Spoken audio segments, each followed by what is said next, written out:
পৃথিবীর মধ্যে যদি সুখী মানুষ দেখতে চান, রাস্তার একটা পাগলকে দেখেন, সুখী মানুষ দেখা হয়ে যাবে। পাগলের চাইতে সুখী মানুষ থাকে। প্রশ্ন তো এখানেই থাকে, মুখের হাসিটা তো ঠোঁটে দেখা যায়, মন থেকে হাসি কয়জনে হাসতে পারে? সেজন্যই তো বলা, যখনই মন খারাপ হবে তখনই বেশি বেশি শুকরিয়া করবেন। না পাওয়ার কথা মাথায় আসলেই রবের দরবারে পাওয়ার কথা চিন্তা করে শুকরিয়া করবেন, দেখবেন না পাওয়ার কষ্টটাই চলে যাবে। যদি আপনি আমি পানির ভিতর ঢুকে যাই, দুনিয়ার ভিতর ঢুকে যাই, তাহলে ওই পানির ভিতর ঢুকে যাওয়ার মতো নৌকার মতো অবস্থা হয়ে যাবে। সেজন্য দুনিয়ার উপরে থাকবেন, কারণ দুনিয়ার ভিতর যারাই ঢুকেছে, পানি যেরকম নৌকাকে কিস্তিকে গিলে ফেলেছে, এই দুনিয়ায় সেই কাজটা করে। দুনিয়া তাদের পিছনে ঘোরে যারা রবের সন্তুষ্টির পিছনে ঘুরে। সুবহানাল্লাহ।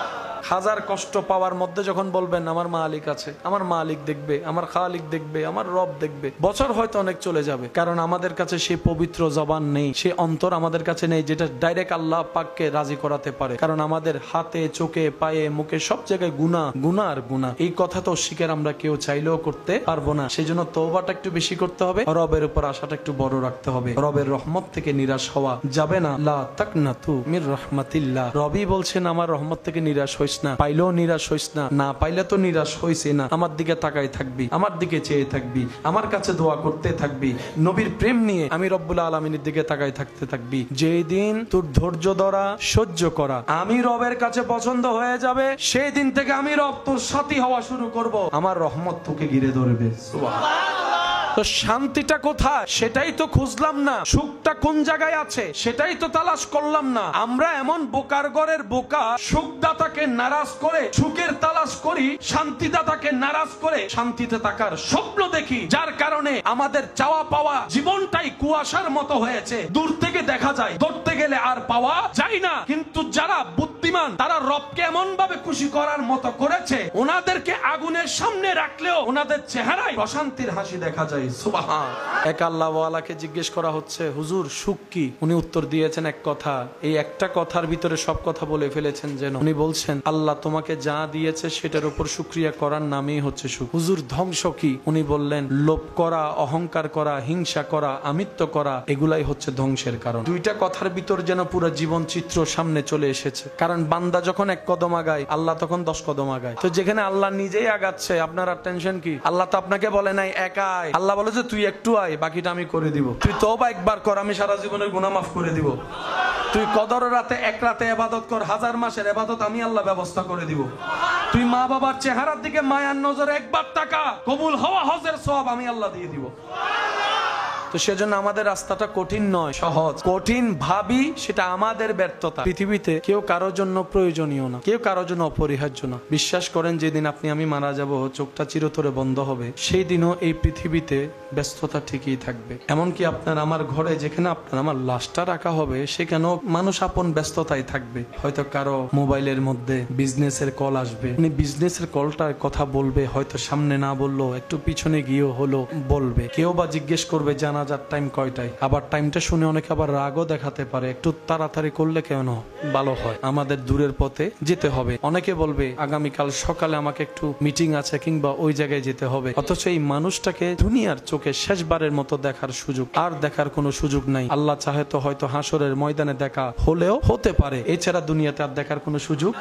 মানুষটা মারা গেলে দেখবেন মানুষের ব্যস্ততাও খুব বেড়ে যায়, সবকিছুতে তাড়াহুড়া করে। কেমন জানি এটাই প্রমাণ হয় এই মানুষটাকে কেউ আর পৃথিবীতে রাখতে চাচ্ছে না, মাটির উপর রাখতে চাচ্ছে না। একটু দেরি হলে মানুষ বিরক্ত বোধ প্রকাশ করে। একদিন এই কাজটা আপনাকে আমাকে নিয়ে করা হবে, দূরের মানুষ করবে না, সেই চিরচেনা পরিচিত চেহারাওয়ালা মানুষগুলাই করবে, আপনরাই করবে। আর ওনারাও না করে কোনো উপায় নাই, কারণ মানুষ যখন মারা যায় শরীরের পরিবর্তন হওয়া মিনিটে মিনিটে শুরু হয়। যদি শরীরের বেশি পরিবর্তন হয়, এই পৃথিবী সেই দুর্গন্ধ সহ্য করতে পারবে না।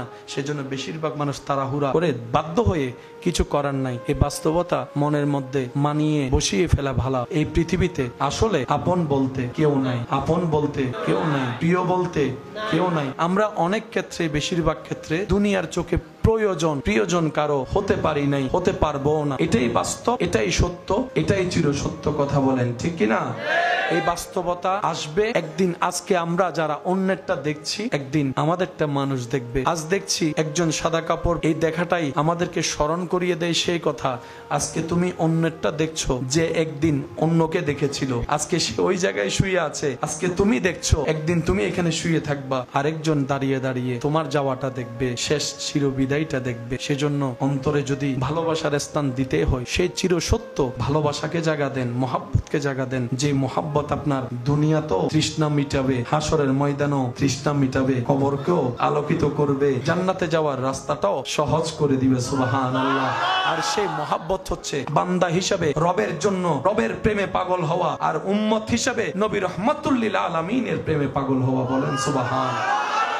পৃথিবীর সাথে যত দিল লাগে, পৃথিবীর তত লাথি মারে। তো পৃথিবীতে আমরা বাঁচবো কিরকম? পৃথিবীতে যেহেতু আছি, থাকতে তো হবে। এক কথাই বলি, আল্লাহ ওয়ালারা পরামর্শ দিচ্ছেন, পানির উপর নৌকা যেমন থাকে, পানির উপর যদি নৌকা থাকে, নৌকার উপর মানুষ ভর করে পার হতে পারে, কিন্তু নৌকাটার উপর যদি পানি উঠে যায়, দুনিয়াতে এভাবে থাকতে হবে যেন পানির উপর একটা কিস্তি ভেসে আছে, নৌকা জাহাজ ভেসে আছে, দুনিয়া নিচে, আপনি উপরে। আপনি যদি মাঝি ছাড়া নৌকাকে ছেড়েও দেন, এটা থেমে থাকবে না, চলতেই থাকবে, বাতাসে স্রোতে চলতেই থাকবে। আপনি কান্না করেন আর মন খারাপ করেন, সময় চলে যাচ্ছেই যাবেই। সুতরাং মন খারাপ করে সময় নষ্ট করার কোনো দরকার। অনেক মানুষ আছে দেখবেন, নিজের জীবনের কিছু ভুল সিদ্ধান্তের কারণে, আবেগ কিংবা রাগের ভুল সিদ্ধান্তের কারণে করে ফেলা কোনো কাজ 5-6 মাস, 1 বছর, 2 বছর পর যখন বুঝতে পারে কাজটা করা ঠিক হয় নাই, তখন সে নিজের চেহারা নিজে আয়নাতে দেখতে রাজি হয় না। নিজের চেহারা নিজে আয়নাতে দেখতে রাজি হয় না, নিজের উপর নিজের রাগ লাগে। এতদিন অন্যের উপর রাগ লাগতো, এখন রাগটা লাগে নিজের উপর, যে আমি এত বড় ভুল কেমনে করব। সেজন্য বলা হয়, শক্তিশালী সেই ব্যক্তি যে কঠিন সময়ে ধৈর্য ধারণ করতে পারে, মেজাজ গরম হলে রাগ কন্ট্রোল করতে পারে। কারণ মানুষের জীবনে 98%, 99% ভুল সিদ্ধান্ত হয় হয়তো রাগের কারণে, না হয় অভিমানের কারণে, না হয় লোভের কারণে, না হয় হিংসার কারণে, না হয় অহংকারের কারণে। এই 5টার ভিতরে সবচাইতে বেশি ভুল করা হয় রাগের কারণে আর লোভের কারণে। লোভ এমন একটা মারাত্মক ভাইরাস, যার লাঞ্ছিত হওয়ার ইচ্ছা, অপমানিত হওয়ার ইচ্ছা, সে লোভটাকে আপন করে নিলেই যথেষ্ট, লাঞ্ছিত হওয়ার জন্য আর কিছু দরকার।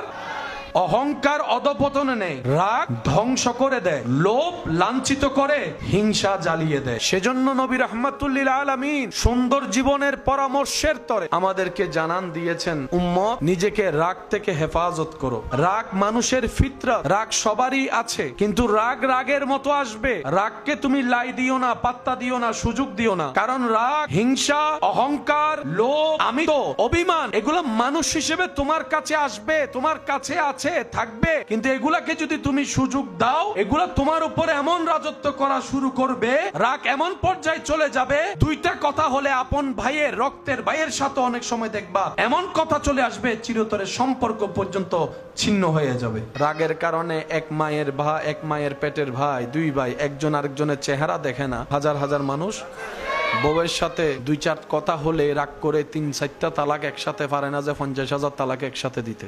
আগের যুগের মানুষের ধৈর্য যা ছিল, বর্তমানের মানুষের তা মোটেও নাই। দিন দিন কি মানুষের মেজাজ ঠান্ডা হচ্ছে না গরম হচ্ছে? আপনার একটু চতুর্পাশে খেয়াল করে দেখেন, কথার আগেই, আজকে থেকে 10 বছর আগেও যে অপরাধ মানুষ গোপনে করত, এখন ফেসবুকে লাইভ দিয়ে সেই অপরাধ করতেছে। আপনি যদি এটাকে মডার্ন মনে করেন, আমরা মডার্ন ভাবি, আমাদের চাইতে এই অধপতন আর কিছু হতে পারে না। এখন ওপেনলি মানুষকে হত্যা করে রাস্তার মধ্যে রশি দিয়ে টেনে টেনে অপমান করা হচ্ছে। কথা বলেন ঠিক কিনা? এই মনুষ্যত্ব নষ্ট হওয়ার পিছনে হাজার কারণের একটা কারণ, আমরা নবীর আদর্শ থেকে দূরে সরে যাচ্ছি। কথা বলেন ঠিক কিনা? নবীর আদর্শ থেকে দূরে সরে নবীর কোনো লস নাই। বলেন না লস? এবার বলেন, এই লসটার কারণে অশান্তি দায়ী আছে না নাই? এবার লসটার কারণে অশান্তিতে পড়তেছি আমরা, জামিলাই পড়তেছি আমরা, মুসিবতে পড়তেছি আমরা, ঘরে আগুন জ্বলতেছে আমাদের ঘরে। কথা বলেন ঠিক কিনা?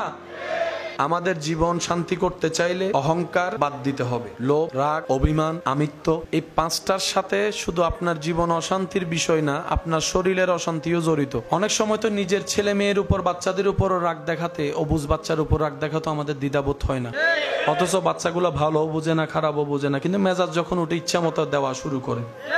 আল্লাহর একজন প্রিয় বান্দা নদীতে নৌকা পার হয়ে যাচ্ছেন এক দিক থেকে অন্যদিকে। ওই নৌকাতে কিছু ছেলে, যুবক ছেলে বসা ছিল যারা অন্যরকম খারাপ বিহেভ করতেছিল। একজন বুজুর্গ বয়স্ক মানুষ দেখলে তো সম্মান করার কথা, দুষ্টামি থাকলেও দুষ্টামি চাপাই রাখার কথা। তো ও আল্লাহ ওয়ালা ওনার সাগরিদ ছাত্রদেরকে নিয়ে ওই নৌকাতেই পার হচ্ছেন অন্য পারে। যে নৌকার মধ্যে কয়েকজন যুবক মিলে বন্ধু বান্ধব নিয়ে যথেষ্ট বেয়াদবি এবং দুষ্টামি করছিল। তখন ওই সাগরিদ ওই আল্লাহ ওয়ালা ব্যক্তিকে বললেন, হুজুর, এই পর্যন্ত আমি যতবার দেখেছি আপনার একটা দোয়া আল্লাহ ফেরত দেয় নাই, আপনি যাই দোয়া করেছেন আল্লাহ কবুল করেছেন। সুবহানাল্লাহ।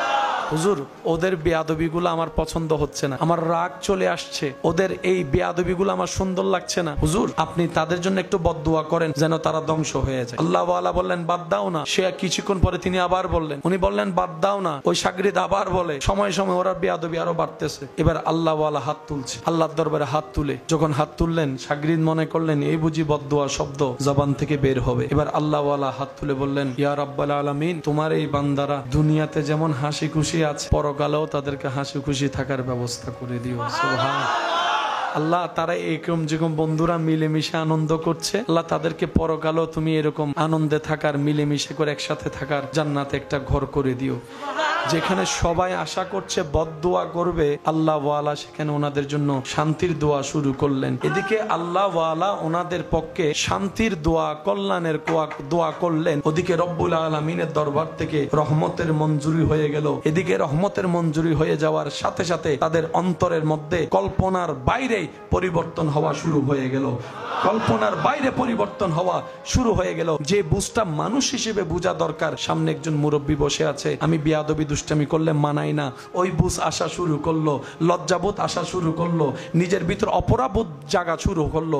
এবার ওই বাচ্চাগুলা, ওই ছেলেগুলা দুষ্টামি যারা করছে, তাদের উপর আল্লাহর এমন রহমত হয়েছে, তারা অবচেতন মনে নিজের ভুল স্বীকার করার জন্য আল্লাহ ওয়ালার কাছে এসে বললেন, হুজুর, আমাদেরকে মাফও করে দেন, আমাদের জন্য আপনি একটু দোয়াও করেন, আজকে থেকে আমরা আপনার সাথেই আছি আল্লাহর পথে। সুবহানাল্লাহ। আল্লাহ ওয়ালাদের চিন্তাই ভিন্ন, কর্মই ভিন্ন। কারণ ওনারা যে সমস্ত জায়গায় আমরা আটকিয়ে আছি, ওনারা সেগুলা আল্লাহর রহমতে ধৈর্য দিয়ে, সহ্য দিয়ে, ইবাদত দিয়ে, নফল ইবাদত দিয়ে, রিয়াজত দিয়ে, সাধনা দিয়ে ওনারা সেগুলো আল্লাহর রহমতে পার হয়ে গিয়েছেন। বলেন না সুবহানাল্লাহ। রব ফেরেশতাকে ডেকে বলবে, ফেরেশতা, অমুকের ছেলে অমুক, অমুকের মেয়ে অমুক, আমি রবের প্রিয় বান্দার লিস্টিতে নাম লেখাইছি, আজকে থেকে একটু খেয়াল রাখিস। এই একটু খেয়াল রাখিস, এই খেয়াল রাখাটা আপনাকে জান্নাত পর্যন্ত পৌঁছায় দিবে। আমাদের খেয়াল রাখা কি 5-10 মিনিট? আমরা মানুষ যখন খেয়াল রাখি 6 মিনিট। অনেক মানুষ মারা যাওয়ার আগে যদি সুযোগ পায়, অনেক আশেপাশের আত্মীয় স্বজনকে বলে, আমি যাচ্ছি, আমার ছেলে মেয়েগুলোকে একটু দেখিও, আমার মেয়েটার বিয়ে হয় না, একটু তোমরা মিলে সবাই মিলে বিয়ে দিও, বলে যায়। 3 দিন পরে কারো আর মনে থাকে না। অনেক সময় দেখবেন কোন অভিভাবক মারা গেলে ওই এতিম বাচ্চা যারা আছে তাদের দায়িত্ব নেওয়ার জন্য 10 জন দাঁড়ায় যায়। হ্যাঁ, পড়ালেখা আমি করাবো, বিয়ে আমি দেব। 40 দিন পরে ঘরে যে বাজার নাই সে খবর নেওয়ারও মানুষ। এটাই দুনিয়ার বাস্তবতা, মেনে নেওয়াটাই বুদ্ধিমানের কাজ। আপনি বলবেন যে কেউ আমাকে দেখছে না, তাহলে আমার বাজারটা হবে কিভাবে? আমি আমার ভাই বোনকে শুধু এতটুকু বলবো, আপনার রব আছে, আপনার টেনশন করার দরকার নাই। কারণ রিজিকের দায়িত্বটা আল্লাহ কোনো বান্দার উপর ছেড়ে দেয় নাই। বান্দার সৃষ্টির রিজিকের সম্পূর্ণ দায়িত্ব আল্লাহ নিজের কুদরতি ব্যবস্থাপনায় রেখেছেন। সুবহানাল্লাহ। সেজন্য আপনার রিজিক নিয়ে টেনশন করতে হবে না। আপনি না থাকলে আপনার ছেলে মেয়েরা কি খাবে না খাবে সে ভাবনায় আপনাকে থাকতে হবে না। আপনার আমার কাজ হচ্ছে পরিশ্রম করা, সততার সাথে থাকা। ভালো কাজ যেখানে দেখবেন কে করছে দেখার দরকার নাই, কি করছে সেটা দেখে পাশে দাঁড়ানোর চেষ্টা করবেন। পাশে যদি দাঁড়াতে না পারেন, দূর থেকে সহযোগিতা করুন। সেটাও যদি আপনার পক্ষে সম্ভব না হয়, ভালো কাজ কাউকে করতে দেখলে সাথে সাথে রবের দরবারে ফরিয়াদ করবেন, আল্লাহ, তোমার বান্দাগুলো ভালো কাজ করছে, তুমি একটু গায়েব থেকে তাদেরকে সাহায্য করো, অন্তত এইটুকু দোয়াটা করেন। এটাই আপনার জন্য কল্যাণ হয়ে ফেরত আসবে। যদি পাওয়াটা বাড়াতে চাই, আমাদেরকে একটা কাজ করতে হবে। 1 নাম্বার, আমরা যা পেয়েছি যোগ্যতার বাইরে পেয়েছি, আল্লাহর দয়ায় পেয়েছি, সেজন্য বেশি বেশি শুকরিয়া করতে হবে। 2 নম্বর, হা হুতাশ না, হ্যাঁ হু করা যাবে, আফসোস করা যাবে, মন খারাপ করা যাবে না, পাওয়ার আফসোস করা যাবে। শুকরিয়াটা বাড়িয়ে দিব, আফসোস করা কমিয়ে দিব। 3 নম্বর, অন্যের জন্য দোয়া করা বাড়িয়ে দিব। এই 3টা কাজ, সাথে ইস্তেগফার এবং দরুদ, এই 5টা কাজ ঈমানকে মজবুত রেখে যদি করার মতো করতে পারি, তাহলে দেখবো আমরা আমাদের জীবনে এমন এমন জায়গা থেকে রিজিক আসবে, নিয়ামত আসবে, আমরা পেতে থাকবো আর ভাবতে থাকবো, কল্পনা করতে থাকবো, আর আল্লাহর কুদরত অনুভব করে সুবহানাল্লাহ বলতে থাকবো। সুবহানাল্লাহ। আমাদের রবের কাছে অসম্ভব বলে কোনো শব্দ নাই। এরকম একজন রব আমাদের আছে। বলেন না আছে? এরকম একজন রব আমাদের আছে। তাহলে আমাদের আর টেনশন করার আপনি শুধু মনের মধ্যে এতটুকু বসান, আমার মালিক আছে। শুধু এতটুকু বসান, আমার একজন মালিক আছে। আমি বেওয়ারিশ নই, আমার মালিক। যেদিন এই শব্দটা মুখ থেকে বলতে বলতে একদিন হৃদয় থেকে চলে আসবে আমার মালিক আছে, সেদিন আপনার মালিক বলবে, বান্দা আমি আছি আজকে থেকে তোর সাথে। ওই ইন্নাল্লাহা মা'আস সাবিরিন। আমাদের গরমও প্রবলেম, শীতও প্রবলেম, আমাদের খাইলেও প্রবলেম, না খাইলেও প্রবলেম, আমাদের পাঁচতলাও প্রবলেম, নিচের তলাও প্রবলেম। আর পাগল মেরে দেখবেন যেখানে রাইট, অর্থাৎ যেই পাগল জাতিকে আপনি আমি 2 পয়সার দাম দিই না, অনেক দিক দিয়ে তারা আমাদের চাইতে অনেক গুণ এগিয়ে আছে। এবার পাগলের ভিতরে কোনো হিংসা, কোনো লোভ, অহংকার, হিংসা, ক্ষোভ, অভিমান, রাগ নাই, নিজের জগতে নিজে বাদশা। সেজন্য পাগলের হাসি নিয়ে গবেষণা করে দেখে এর চাইতে সুন্দর হাসি বলে আর কোথাও খুঁজে পাওয়া যায় না, যেটা পাগলরা হাসে আর ছোট বাচ্চারা হাসে। ছোট বাচ্চার হাসি এমন মাধুর্য যে দেখে মন খারাপ ওয়ালার মনও ভালো হয়ে যায়। মাঝে মধ্যে ছোট্ট বাচ্চারা যখন কিলকিলাই করে আওয়াজ করে হাসে, ওদের হাসি দেখে কান্না করা মানুষ পর্যন্ত কান্না থেমে যায়, দিলটা খুশি হয়ে যায়। বলেন না সুবহানাল্লাহ। এই হাসির মধ্যে কোনো ভেজাল, আর আমাদের হাসিতে ভেজাল, ডাক্তারের হাসিতে ভেজাল, রোগীর হাসিতে ভেজাল, কারণ আমরা কেউ শান্তিতে। আল্লাহর কুদরত শব্দটার সাথে কম বেশি আমাদের সবার পরিচয় আছে, শুনেছি অনেকবার। আল্লাহর কুদরত। আল্লাহর কুদরত আসলে জিনিসটা কি মনে রাখার মতো এক কথায় এমন কিছু বাস্তব ঘটনা যেটা কোনো মানুষের দ্বারা করা সম্ভব নয়, যেটা কেমনে হয় ব্রেইনের বাইরে, কম্পিউটারের বাইরে, বিজ্ঞানের বাইরে, স্যাটেলাইটের বাইরে। নাসাও যেটার অস্তিত্ব কারণ কিভাবে হয় খুঁজে বের করতে পারে না। চোখ যেখানে থমকে যায়, হাত যেখানে সিলিন্ডার করে, ব্রেন যেখানে নিজেকে অপরাজিত বলে ঘোষণা করে, এটার নাম কুদরত। হাজার কুদরতের একটা কুদরত নবীর মেরাজ। এক রাতে এত কিছু ভ্রমণ করে আসলো, হাউ ক্যান পসিবল? চোখ বলে অসম্ভব, হাত বলে অসম্ভব, ব্রেন বলে, কম্পিউটার বলে, বিজ্ঞান বলে, ইন্টারনেট বলে, নাসা বলে, স্যাটেলাইট বলে, ওনারা সবাই, আমরা সবাই যারা আছি, ওনারা বলে ইটস কোয়াইট ইম্পসিবল। শুধু ইম্পসিবল না, কোয়াইট ইম্পসিবল, এটা অসম্ভব। রব বলে যে সেজন্যই তো তোদেরকে বলি কোরআনটা শুধু পড়িস না, অন্তর দিয়ে চোখ দিয়ে বুঝে শুনে পড়িস। এবার নবীর মেরাজের আয়াতটা সূরা বনি ইসরাইলের 1 নম্বর আয়াত, যেটা 1000 বার শুনেছেন, শুধু স্মরণ করে দিলে আপনাদের মনে পড়ে যাবে কোরআনের মাধুর্যটা কত সুন্দর। মেরাজের আয়াত আল্লাহ সূরা বনি ইসরাইলে বলেছেন 1 নম্বর আয়াত। সেখানে আল্লাহ আয়াত শুরু করছেন কি দিয়ে আপনারা একটু খেয়াল করবেন, সুবহানাল্লাযী আসরা বিআবদিহি লাইলাম মিনাল মসজিদিল হারামে ইলাল মসজিদিল, মাশাআল্লাহ, ইলাল মসজিদিল। এবার আয়াতটা খেয়াল করবেন, নবীর মেরাজ, সুবহানাল্লাযী আসরা বিআবদিহি লাইলাম মিনাল মসজিদিল হারামে ইলাল মসজিদিল আকসা। আল্লাহ কোরআনে নবীর মেরাজের আয়াতটা যেটা শুরু করছেন সেটা কি দিয়ে শুরু করছেন একটু খেয়াল করেন, সুবহানাল্লাযী আসরা বিআবদিহি লাইলাম মিনাল মসজিদিল হারামে ইলাল মসজিদিল আকসা। রব বলে এক রাতে অল্প সময়ে মক্কা থেকে আকসা কিভাবে গিয়েছে, বিমান রকেট যেত যেখানে সময় লাগে সেখানে সেকেন্ডে কিভাবে ভ্রমণ করেছে, এটাই তো তোদের জানতে চাওয়া প্রশ্ন বিবেকের মধ্যে অবাক করে। আবার সেখান থেকে ওই ঊর্ধ্বগমন করে প্রথম আসমান, দ্বিতীয় আসমান, সুবহানাল্লাহ বলতে থাকেন, তৃতীয় আসমান, চতুর্থ, পঞ্চম, ষষ্ঠ, সপ্তম হয়ে সিদরাতুল মুনতাহা পার হয়ে আবার সেখানে কত হাজার কোটি বছরের রাস্তা পার হয়ে আমি আল্লাহর সাথে বসে আত্তাহিয়াতু লিল্লাহি ওয়াসসালাওয়াতু ওয়াত্তাইয়াবাতু আসসালামু আলাইকা আইয়ুহান নবিয়্যু, এই কথাবার্তা শেষ করে আবার কালামের উপর কালাম হয়ে, কথার উপর কথা হয়ে, কিছু প্রকাশ্য হয়েছে, কিছু গোপন হয়েছে, জান্নাতের ভ্রমণ হয়েছে, জাহান্নামের ভ্রমণ হয়েছে, আবার সব কিছু করে আবার আমার নবীকে আমি আল্লাহ দুনিয়াতে পাঠিয়েছি তোদের এই রকম বুঝতে। এখান থেকে এখানে হাউ ক্যান পসিবল, চোখ বলে ইম্পসিবল, হাত বলে অসম্ভব, ব্রেন বলে অসম্ভব, কম্পিউটার বলে অসম্ভব, ব্রেন বলে অসম্ভব, নাসা বলে অসম্ভব, ইন্টারনেট বলে অসম্ভব। এবার আল্লাহ পাক বলে আমার নবীর দিকে কেন তাকাচ্ছস? কে গিয়েছে ওনার দিকে তাকাইস না, কে নিয়ে গিয়েছে ওনার দিকে তাকা। বান্দা তোরা বল, তোদের আল্লাহ চাইলে পারে? আমরা সবাই বললাম যে আল্লাহ তুমি চাইলে তো সেকেন্ডের আগে সব করতে পারো। এবার আল্লাহ পাক বলে সেজন্য তো আয়াতটা সুবহানাল্লাহ বলে আমার নামটা আমি অ্যানাউন্স করে দিয়েছি।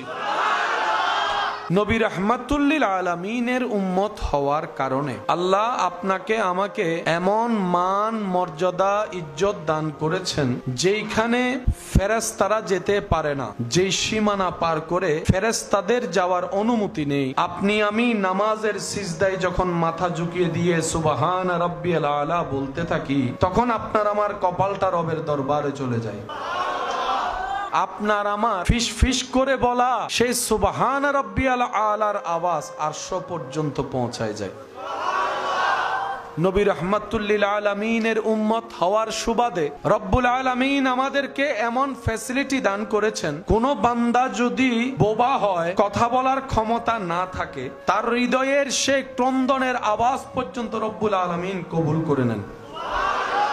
আমরা ছিলাম জিরু, নবী রাহমাতুল লিল আলামিনের নিসবতে সম্পর্কে আল্লাহ তাআলা আপনাকে আমাকে বানিয়ে দিয়েছেন বরাবর একটা হিরো। দুইটা পয়সার দাম মূল্যায়ন আপনার আমার নাই, কারণ আমরা তো চিনি আমরা নিজেরা কেমন। আপন রক্তের মানুষের কাছে এখন পর্যন্ত ভালো সার্টিফিকেট অর্জন আমরা কেউ করতে পারিনি। রবের কাছে তো রবের হিসাবে তো এটা কল্পনার বাইরে, স্বপ্নেও দেখা সম্ভব নয়। কিন্তু আল্লাহ তাআলা হাজারটা রাস্তা খুলে দিয়েছেন উম্মতে মুহাম্মাদের জন্য। শুধু নবী রাহমাতুল লিল আলামিনের মুখে হাসি ফুটানোর জন্য আল্লাহ আমাদেরকে জাহান্নামী থেকে জান্নাতি করতেই আছেন। সুবহানাল্লাহ।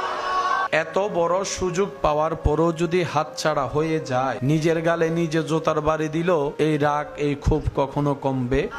মেঘের গুচ্ছ ছিন্ন বিচ্ছিন্ন ছড়িয়ে ছিটিয়ে সব জায়গায় আছে। বৃষ্টির যখন টাইম হয়, সাদা মেঘ কালো হয়ে সব এক জায়গায় চলে আসে, মাঝখানে কোনো মেশিন নাই। এটা আল্লাহর। এখানে বৃষ্টি হয়েছে কয়েকদিনের ভিতরে, ঘন্টা দেড় ঘন্টা 2 ঘন্টা এমন ভাবে বৃষ্টি পড়ে পুরা সিটাং ডুবি যায়। আমাকে বুঝান কতটুক পানি পড়লে পানির বন্যা হয়, কি পরিমাণ পানি পড়লে জমলে পুরো রাস্তা ব্লক হয়, কত টন পানি আসলো কোত্থেকে? বৃষ্টি থেকে। এবার বৃষ্টিটা আসলো কোত্থেকে? মেঘ থেকে। আপনারাই বলেন, আপনার ঘরে আমার ঘরে পানি থাকে কোথায়? টাঙ্কিতে। পানি থাকে কোথায়? এই হাজার হাজার লিটার পানি বৃষ্টি হয়ে যে পড়লো, মেঘের ভিতরে এতগুলা বিমান গেছে, কোনোদিন তো টাঙ্কির সাথে বাড়ি খায় নাই। বৃষ্টি পড়লো কোত্থেকে? মেঘ থেকে। মেঘের ভিতরে টনে টনে লিটার লিটার পানি, হাজার হাজার লিটার পানি আছে না নাই? কিন্তু একটা টাঙ্কি ছাড়া যিনি পানি মজুদ করে রাখে, ওই রাখাটাকেই বলে কুদরত। যিনি রাখেন তিনিই হচ্ছেন খালেক। এই মেঘের ভিতর পানিগুলা কোত্থেকে গিয়েছে? পানি বিজ্ঞানীদের যেটা নিদর্শন আমাদেরকে ওনারা জানান দিয়েছেন, সেখান থেকে নেওয়া বলা। এই পানিটা ওখানে জমা হলো কিভাবে? আমার ভাইয়েরা বলে যে সূর্যের তাপ যখন সাগরে পড়ে, এই গরম তাপের কারণে পানিটা জলীয় বাষ্প হয়ে, কোনো পাইপ, কোনো জেনারেটর মেশিন, কোনো লাইন, এটাই রবের কুদরত। আপনি দেখেছেন 5 ঘন্টার বৃষ্টিতে চট্টগ্রাম ডুবে গেছে, তো পানিগুলার টনও হিসাব করেন, কত হাজার লিটার টন, সেটাও তো হিসাব করতে হবে। বাড়ি হলে নেমে যায়, পড়ে যায়, এটাই বাস্তবতা। হাজার হাজার লিটার পানি কোন প্রকার ট্যাঙ্ক ছাড়া মেঘের ভিতরে মজুদ করে রব্বুল আলামিন কুদরতের নিদর্শন জগৎকে দেখিয়ে দিয়েছেন। সুবহানাল্লাহ। মেঘের ভিতর পানি গেল, কিসের আলো পড়লো?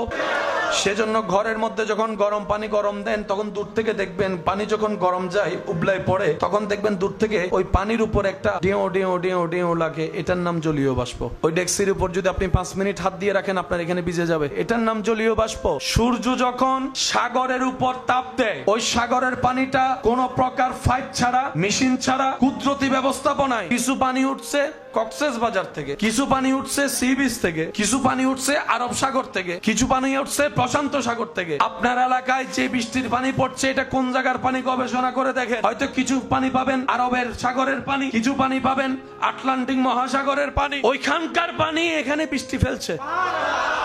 বৃষ্টির পানি কি তিতা নাকি জাল না মিষ্টি? খাওয়ার মতো নাকি খাওয়ার মতো না? বিজ্ঞানীরা বলে, ডাক্তাররা বলে, যতগুলা পানি আছে দুনিয়াতে সবচাইতে ফ্রেশ পানি। সেজন্য আমাদের মা, দাদি, নানি অনেক সময় দেখবেন গ্রামে বৃষ্টি পড়লে সামনে একটা ড্রাম দিয়ে রাখে। বৃষ্টির পানির একটা আলাদা মজা আছে না নাই? এবার বলেন, সাগরের পানি কি মিষ্টি না লবণ? বৃষ্টির পানি কি লবণ না মিষ্টি? তো এই লবণ পানি আবার মিষ্টি হলো, ফিল্টার মেশিন কই? ফিল্টার মেশিন আজকে ঘরে গিয়ে ফিল্টার মধ্যে দেখবেন উপরে যেখানে পানি দেওয়া হয়, নিচে যেখানে টপ টপ পানি পড়ে, মাঝখানে 4-5টা লেয়ার আছে, পাথরের কিছু লেয়ার। ওই লেয়ার গুলা আপনার সেই নোংরা পানিগুলাকে আস্তে আস্তে আস্তে আস্তে পরিশুদ্ধ করে, পরিষ্কার পানি করে বের করে, যেটা আপনার আমার কাছে ফিল্টার পানি নামে পরিচিত। মেঘের রাজ্যে কোন ফিল্টার মেশিন, লবণ পানি হয়ে গেল মিষ্টি। লবণ পানি কি হয়েছে? কোন প্রকার ফিল্টার মেশিন। টনে টনে পানি পড়েছে, সেখানে কোনো টাঙ্কি। টনে টনে পানি উঠেছে, কোনো 5 মিটার। এটাই হচ্ছে রব্বুল আলামিনের হাজার কুদরতের একটা কুদরত। প্রত্যেকটা মানুষের আলাদা একটা ওজন আছে না? সারা শরীরের ওজন কারো 60 কেজি, কারো 65 কেজি, কারো 70 কেজি, কারো 80 কেজি, কারো 50 কেজি, আছে তো ওজন। আপনি যখন দাঁড়াচ্ছেন সারা শরীরের ওজন কোথায় গিয়ে পড়তেছে? এই পায়ের তালার মধ্যে ওজন পড়ে কি পড়ে না? সত্যি করে বলেন তো, এই 80 কেজিওয়ালা মানুষও যদি দাঁড়ায় পায়ের তলার মধ্যে, দাঁড়ানোর কারণে কি কোনো ব্যথা লাগে? না। এবার সে পায়ের পুরা ওজনটা, সারা শরীরের ওজনটা আপনার যে পায়ের গিরালি, এই গিরালি হয়ে কিন্তু পায়ের তলায় পড়তেছে। গিরালির মধ্যে কোনো ব্যথা লাগে? আচ্ছা, সেটা তো বাদ দিলেন। এই যখন হাঁটেন তখন ওজন কি আরো কমে না বাড়ে? যখন দৌড়ান তখন কি ওজন কমে না বাড়ে? দৌড়াইলেও তো ব্যথা লাগে না? আপনার পায়ের এই গোড়ালি থেকে উপর পর্যন্ত যে 80 কেজি ওজন, পুরা 80 কেজি ওজন নিয়ে যখন আপনি দৌড়াচ্ছেন, পায়ের উপর পড়তেছে, ওই পা তো ভেঙে পড়ে নাই। পুরা শরীরের ওজন কত? 80 কেজি। এই ছোট্ট একটা পায়ের উপর 80 কেজি ওজন চলতেছে, পা তো ভেঙে পড়ে নাই। আপনি যদি 80 কেজি ওলা এখানের উপর রাখেন, এটা তো বিজ্ঞানীরা যখন চিকিৎসা বিজ্ঞান গবেষণা করে দেখে মানবের পায়ের গোড়ালির মধ্যে, ওনারা দেখে অবাক হয়ে বলে, এই কারুকাজ, এই সিস্টেম পৃথিবীর পক্ষে সম্ভবপর নয়। একজন স্রষ্টা আছে যিনি এই সৃষ্টিটাই করেছেন। চুল ডেলি ডেলি বাড়ে, বড় হয়, চুল বড় হয়, মোজ বড় হয়, দাড়ি বড় হয়। ঠিক এইভাবে যদি ব্রু বড় হইতো, যদি আপনার পশম বড় হইতো, সারা শরীরের মধ্যে রক্ত যদি সঞ্চারণ না হয়, বাঁচতে পারবে? মাঝে মধ্যে দেখবেন ওই খেয়াল না করলে যদি কোথাও একটু বাড়ি খায়, জিম করে যখন দৌড়ে, তখন মনে হয় কি রক্তটা ছিঁড়ে যাচ্ছে, ব্যথা লাগে প্রচুর, ঠিক কিনা? পুরা হাত অবশ হয়ে যায়, জিম ধরে রাখে। 1 ন্যানো সেকেন্ড যদি কারো রগে রক্ত সঞ্চারণ না হয়, শেষ বলেন নাকি? এই রগটা তারের চাইতেও চিকন, তারের চাইতেও চিকন রগ। সারা শরীরে মানবের যে রগ মাধ্যমে রক্ত সঞ্চারণ হয়, সেটার হেডকোয়ার্টারের নাম হচ্ছে হার্ট। সেজন্য ব্লক কোথায় পাওয়া যায়?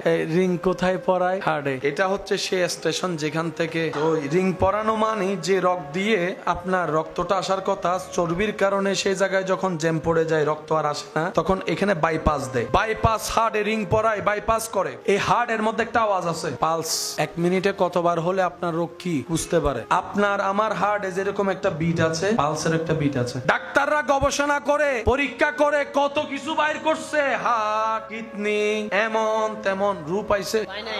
রু আল্লাহর কুদরত। পৃথিবী অনেক উন্নত হয়েছে, কিন্তু এখনো পর্যন্ত কারো রক্ত লাগলে আরেকজন রক্তদাতাকে খুঁজতে হয়। 1 ফোঁটা রক্ত এখনো পর্যন্ত কেউ, 1 ফোঁটা রক্ত কেউ বানাতে, ফুতুল বানাই ফেলছে। হাঁটে, চলে, সব করে। একজনে যায় বলে যে ঠিক আছে, এত যখন করে তার একটু পেশাব করতে কো। প্রস্রাব যে কত বড় নিয়ামত, যাদের প্রস্রাব আটকায় আছে তাদেরকে জিজ্ঞেস করেন। আমাদের কাছে তো এগুলা কোনো কিছুই মনে হয় না, মামুলি মনে হয়। সেজন্য আল্লাহ পাক রব্বুল আলামিন বলে, বান্দা ওয়াশকুরু লি ওয়ালা তাকফুরু, শুধু আমার শুকরিয়াটা করিস, অস্বীকার করিস না। যাই দিব তাই নিয়ে শুকরিয়া করিস। রমজান মাসে আমরা সারা দিন কি খাই নাকি না খাই? আচ্ছা, আমরা না খেয়ে থাকলে আল্লাহ লাভ কি? আমরা খাইলে আল্লাহ লস কি? আল্লাহ আমাদেরকে না খাওয়ার রোজা দিলেন কেন? একটু বিজ্ঞানকে প্রশ্ন করেন, আপনাকে বিজ্ঞান জানাবে 12টি মাসের মধ্যে অন্তত প্রত্যেকটা মানুষের 1 মাস খাবার কমায় দেওয়া উচিত, ক্ষুধার্ত থাকা উচিত। WHO সংস্থা, বিশ্ব স্বাস্থ্য সংস্থা নিয়ে যারা কাজ করেন, ওনাদের গবেষণায় বলে প্রত্যেকটা মানুষের 12 মাসের মধ্যে অন্তত 1টা মাস ক্ষুধার্ত থাকা দরকার। যেটা এখন বলছে মানুষের জন্য দরকার। ইসলাম সেটাকে রোজা বলে, সোম বলে অনেক আগে থেকে আইন জারি করে দিয়েছে। আমরা যখন নামাজে দাঁড়াই, আল্লাহু আকবার, রুকুতে যখন যাই, আল্লাহু আকবার, মাথা, পিঠ, কোমর যদি আমরা করতে পারি, কারণ আমরা বেশিরভাগ মানুষ, বিজ্ঞান বলে মানুষ যদি পারফেক্টলি রুকু করে, তার ব্যাক পেন, হাঁটু, ব্রেন সবকিছুর রগ যখন টান খায়, শরীরের হাড়ের রগের জন্য অনেক উপকারী হয়ে যায়। এবার সে বান্দা যখন আল্লাহু আকবার বলে রবের দরবারে নিজের সর্বোচ্চ দামি জায়গা মাথাটাকে ঝুঁকায় দেয়, হার্ট যখন তার উপরের দিকে থাকে, মাথার ভিতর ব্রেন আছে, ব্রেন, এবার হার্ট যখন এভাবে হয়, রক্ত সঞ্চালন ব্রেনের মধ্যে ভালো হয়, এই ব্রেনটার জন্য উপকারী হয়ে যায়। সুবহানাল্লাহ। রব্বুল আলামিন শুধু আমাদের সওয়াব কামানোর নামাজ দেননি, বরং শরীরের উপকারের জন্য, বেনিফিট পাওয়ার জন্য, ভিতরগত বাহিরগত কল্যাণ পাওয়ার জন্য আল্লাহ তাআলা আমাদেরকে নামাজের মতো একটা ইবাদত দিয়েছেন। সুবহানাল্লাহ।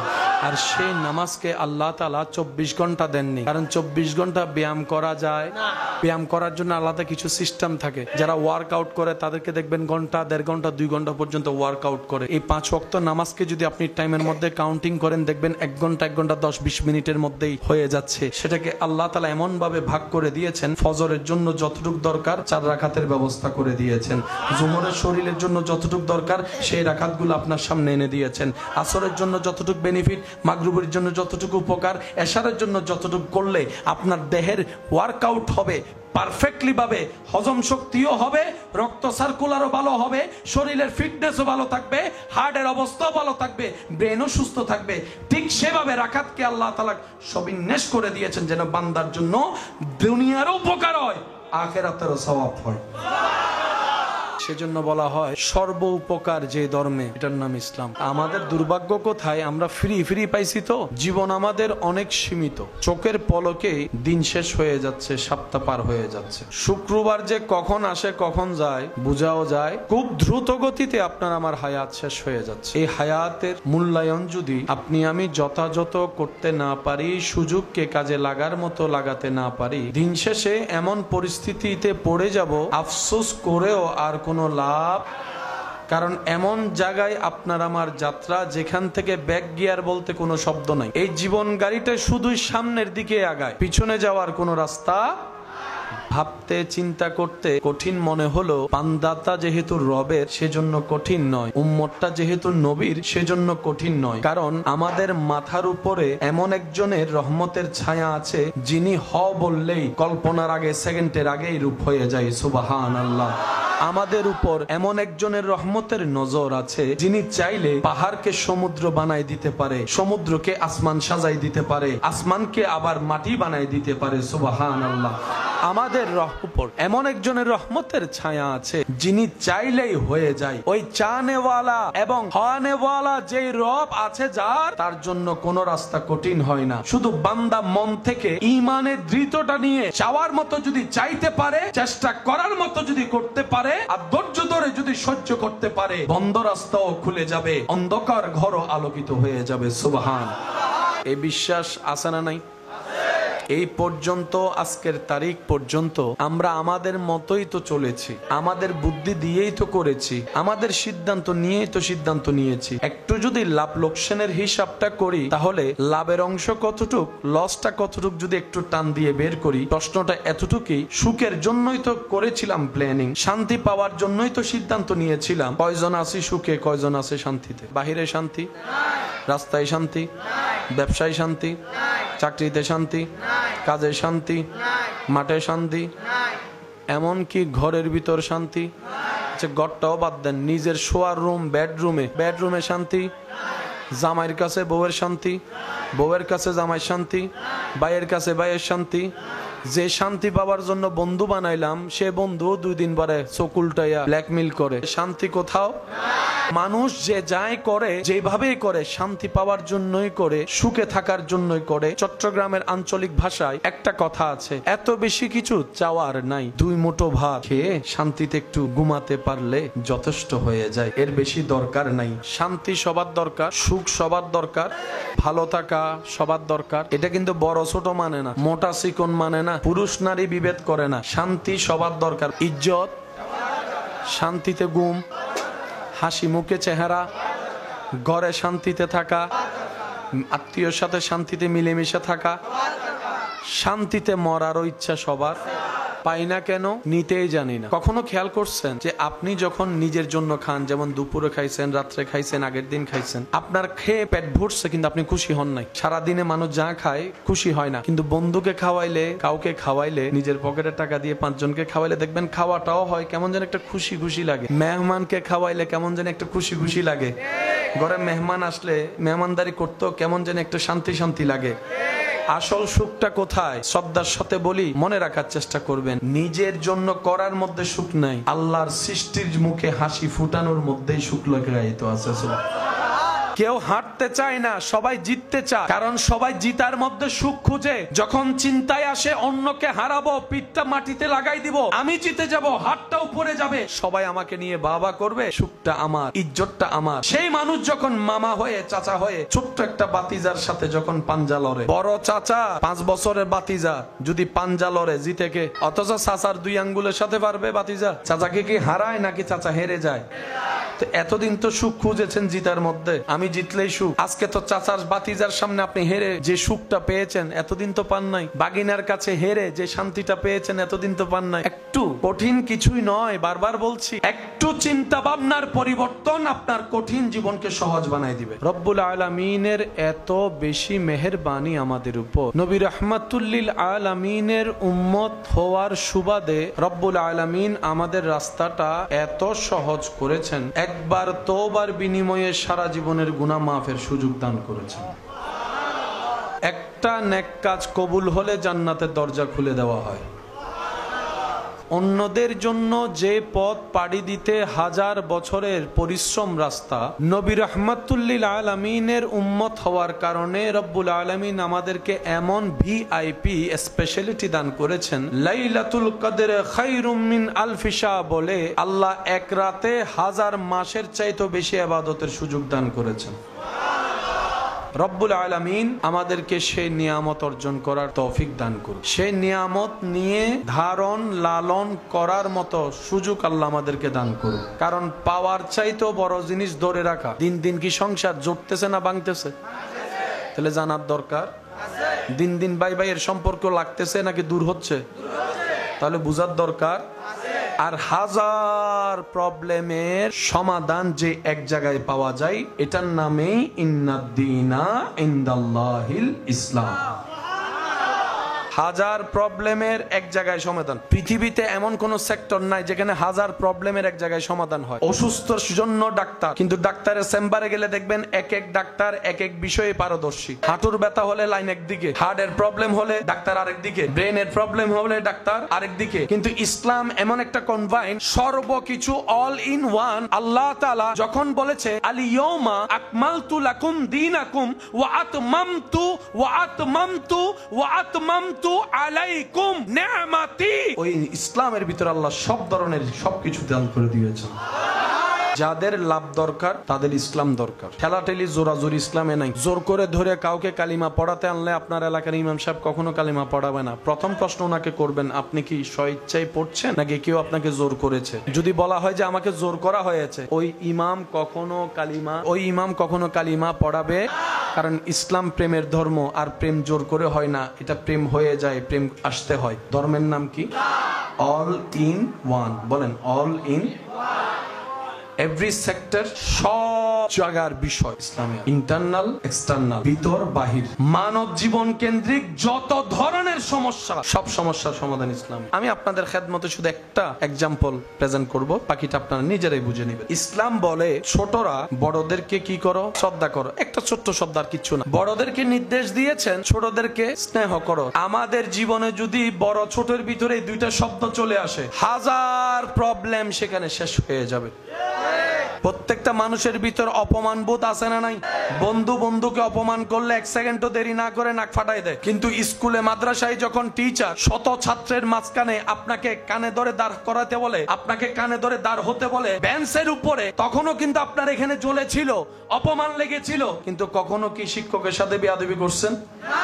যে জিনিসটা আপনাকে সেই দিন বেয়াদবি করতে দেয় নাই, এটার নাম আদব, এটার নাম শ্রদ্ধা। ওই শ্রদ্ধাটা শিক্ষকের উপর থাকার কারণে 1000 রাগের করার পর আপনি হজম করে নিয়েছেন, এটা আমার ওস্তাদ, এটা আমার শিক্ষক, এটা আমার গুরু, এটা আমার অভিভাবক। কিন্তু একই জিনিসটা যখন বন্ধুর সাথে হয়েছে, নাক ফাটাই দিয়েছে। ইসলাম এমন ভাবে কাজ করে, একদম গোড়া থেকে একজন মানুষ যখন নবীর আদর্শকে সাথে নিয়ে ওইটাকে বিল্ড আপ করতে পারে, ওই মানুষটাই এলাকার জন্য সোনার মানুষ হয়ে যায়। সুবহানাল্লাহ।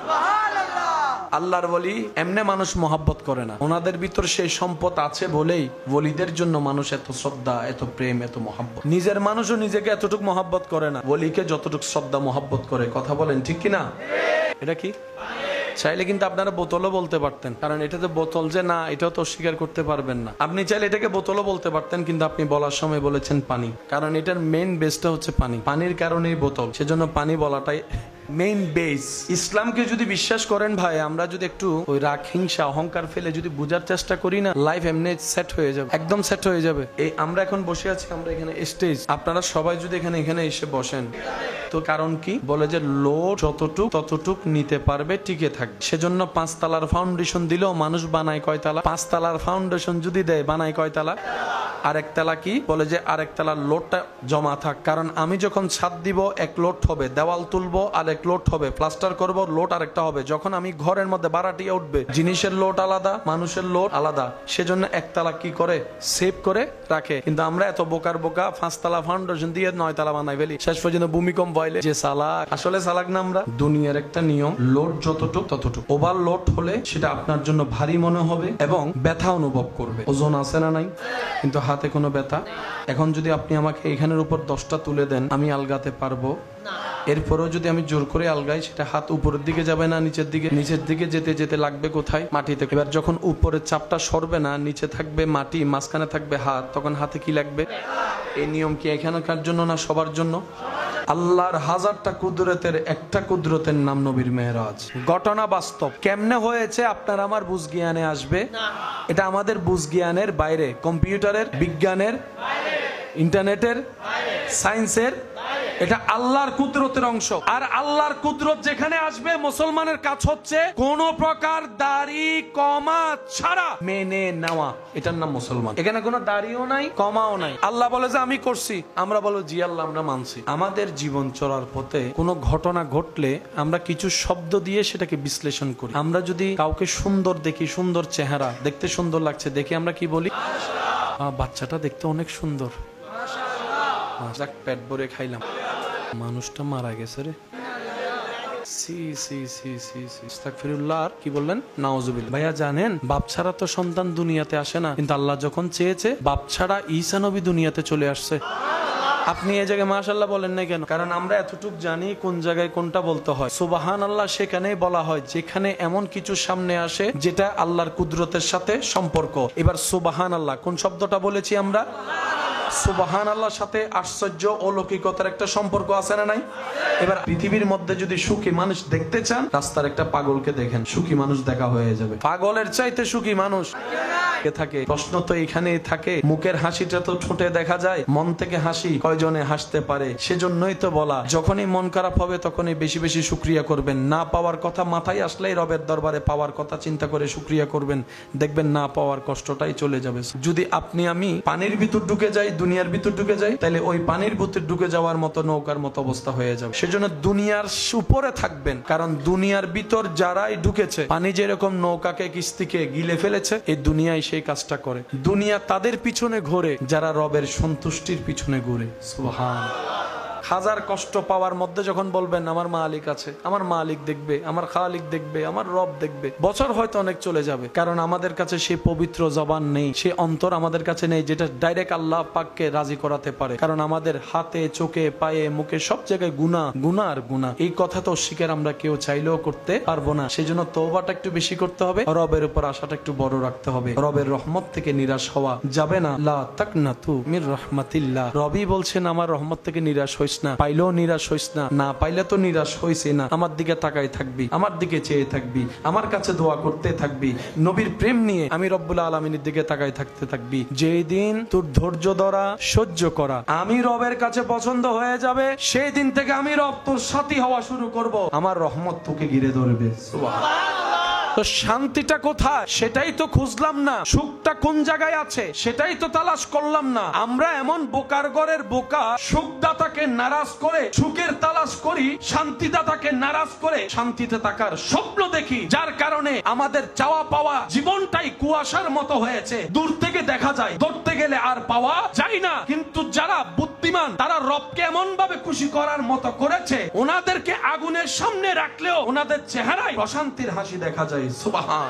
এক আল্লাহওয়ালাকে জিজ্ঞেস করা হচ্ছে, হুজুর সুখ কি? উনি উত্তর দিয়েছেন এক কথা, এই একটা কথার ভিতরে সব কথা বলে ফেলেছেন যেন। উনি বলছেন, আল্লাহ তোমাকে যা দিয়েছে সেটার উপর শুকরিয়া করার নামই হচ্ছে সুখ। হুজুর ধ্বংস কি? উনি বললেন, লোভ করা, অহংকার করা, হিংসা করা, আমিত্ব করা, এগুলাই হচ্ছে ধ্বংসের কারণ। দুইটা কথার ভিতর যেন পুরো জীবন চিত্র সামনে চলে এসেছে। কারণ বান্দা যখন এক কদম আগায়, আল্লাহ তখন 10 কদম আগায়। তো যেখানে আল্লাহ নিজেই আগাচ্ছে, আপনার আর টেনশন কি? আল্লাহ তো আপনাকে বলে নাই একাই, আল্লাহ বলে যে তুই একটু আয়, বাকিটা আমি করে দিব। তুই তওবা একবার কর, আমি সারা জীবনের গুনাহ মাফ করে দিব। তুই কদর রাতে এক রাতে ইবাদত কর, 1000 মাসের ইবাদত আমি আল্লাহ ব্যবস্থা করে দিব। তুই মা বাবার চেহারার দিকে মায়ার নজরে একবার তাকা, কবুল হওয়া হজের সওয়াব আমি আল্লাহ দিয়ে দিব। তো সেজন্য আমাদের রাস্তাটা কঠিন নয়, সহজ। কঠিন ভাবি সেটা আমাদের ব্যর্থতা। পৃথিবীতে কেউ কারোর জন্য প্রয়োজনীয় না, কেউ কারোর জন্য অপরিহার্য না। বিশ্বাস করেন, যেদিন আপনি আমি মারা যাব, চোখটা চিরতরে বন্ধ হবে, সেই দিনও এই পৃথিবীতে ব্যস্ততা ঠিকই থাকবে। এমনকি আপনার আমার ঘরে যেখানে আপনার আমার লাশটা রাখা হবে, সেখানেও মানুষ আপন ব্যস্ততায় থাকবে। হয়তো কারো মোবাইলের মধ্যে বিজনেসের কল আসবে, উনি বিজনেসের কলটার কথা বলবে, হয়তো সামনে না বললো, একটু পিছনে গিয়েও হলো বলবে। কেউ বা জিজ্ঞেস করবে জানাজার টাইম কয়টায়। আবার টাইমটা শুনে অনেকে আবার রাগও দেখাতে পারে, একটু তাড়াতাড়ি করলে কেন ভালো হয়, আমাদের দূরের পথে যেতে হবে। অনেকে বলবে আগামীকাল সকালে আমাকে একটু মিটিং আছে, কিংবা ওই জায়গায় যেতে হবে। অথচ এই মানুষটাকে দুনিয়ার চোখে শেষবারের মতো দেখার সুযোগ আর দেখার কোনো সুযোগ নাই। আল্লাহ চাহে তো হয়তো হাসরের ময়দানে দেখা হলেও হতে পারে, এছাড়া দুনিয়াতে আর দেখার কোনো সুযোগ।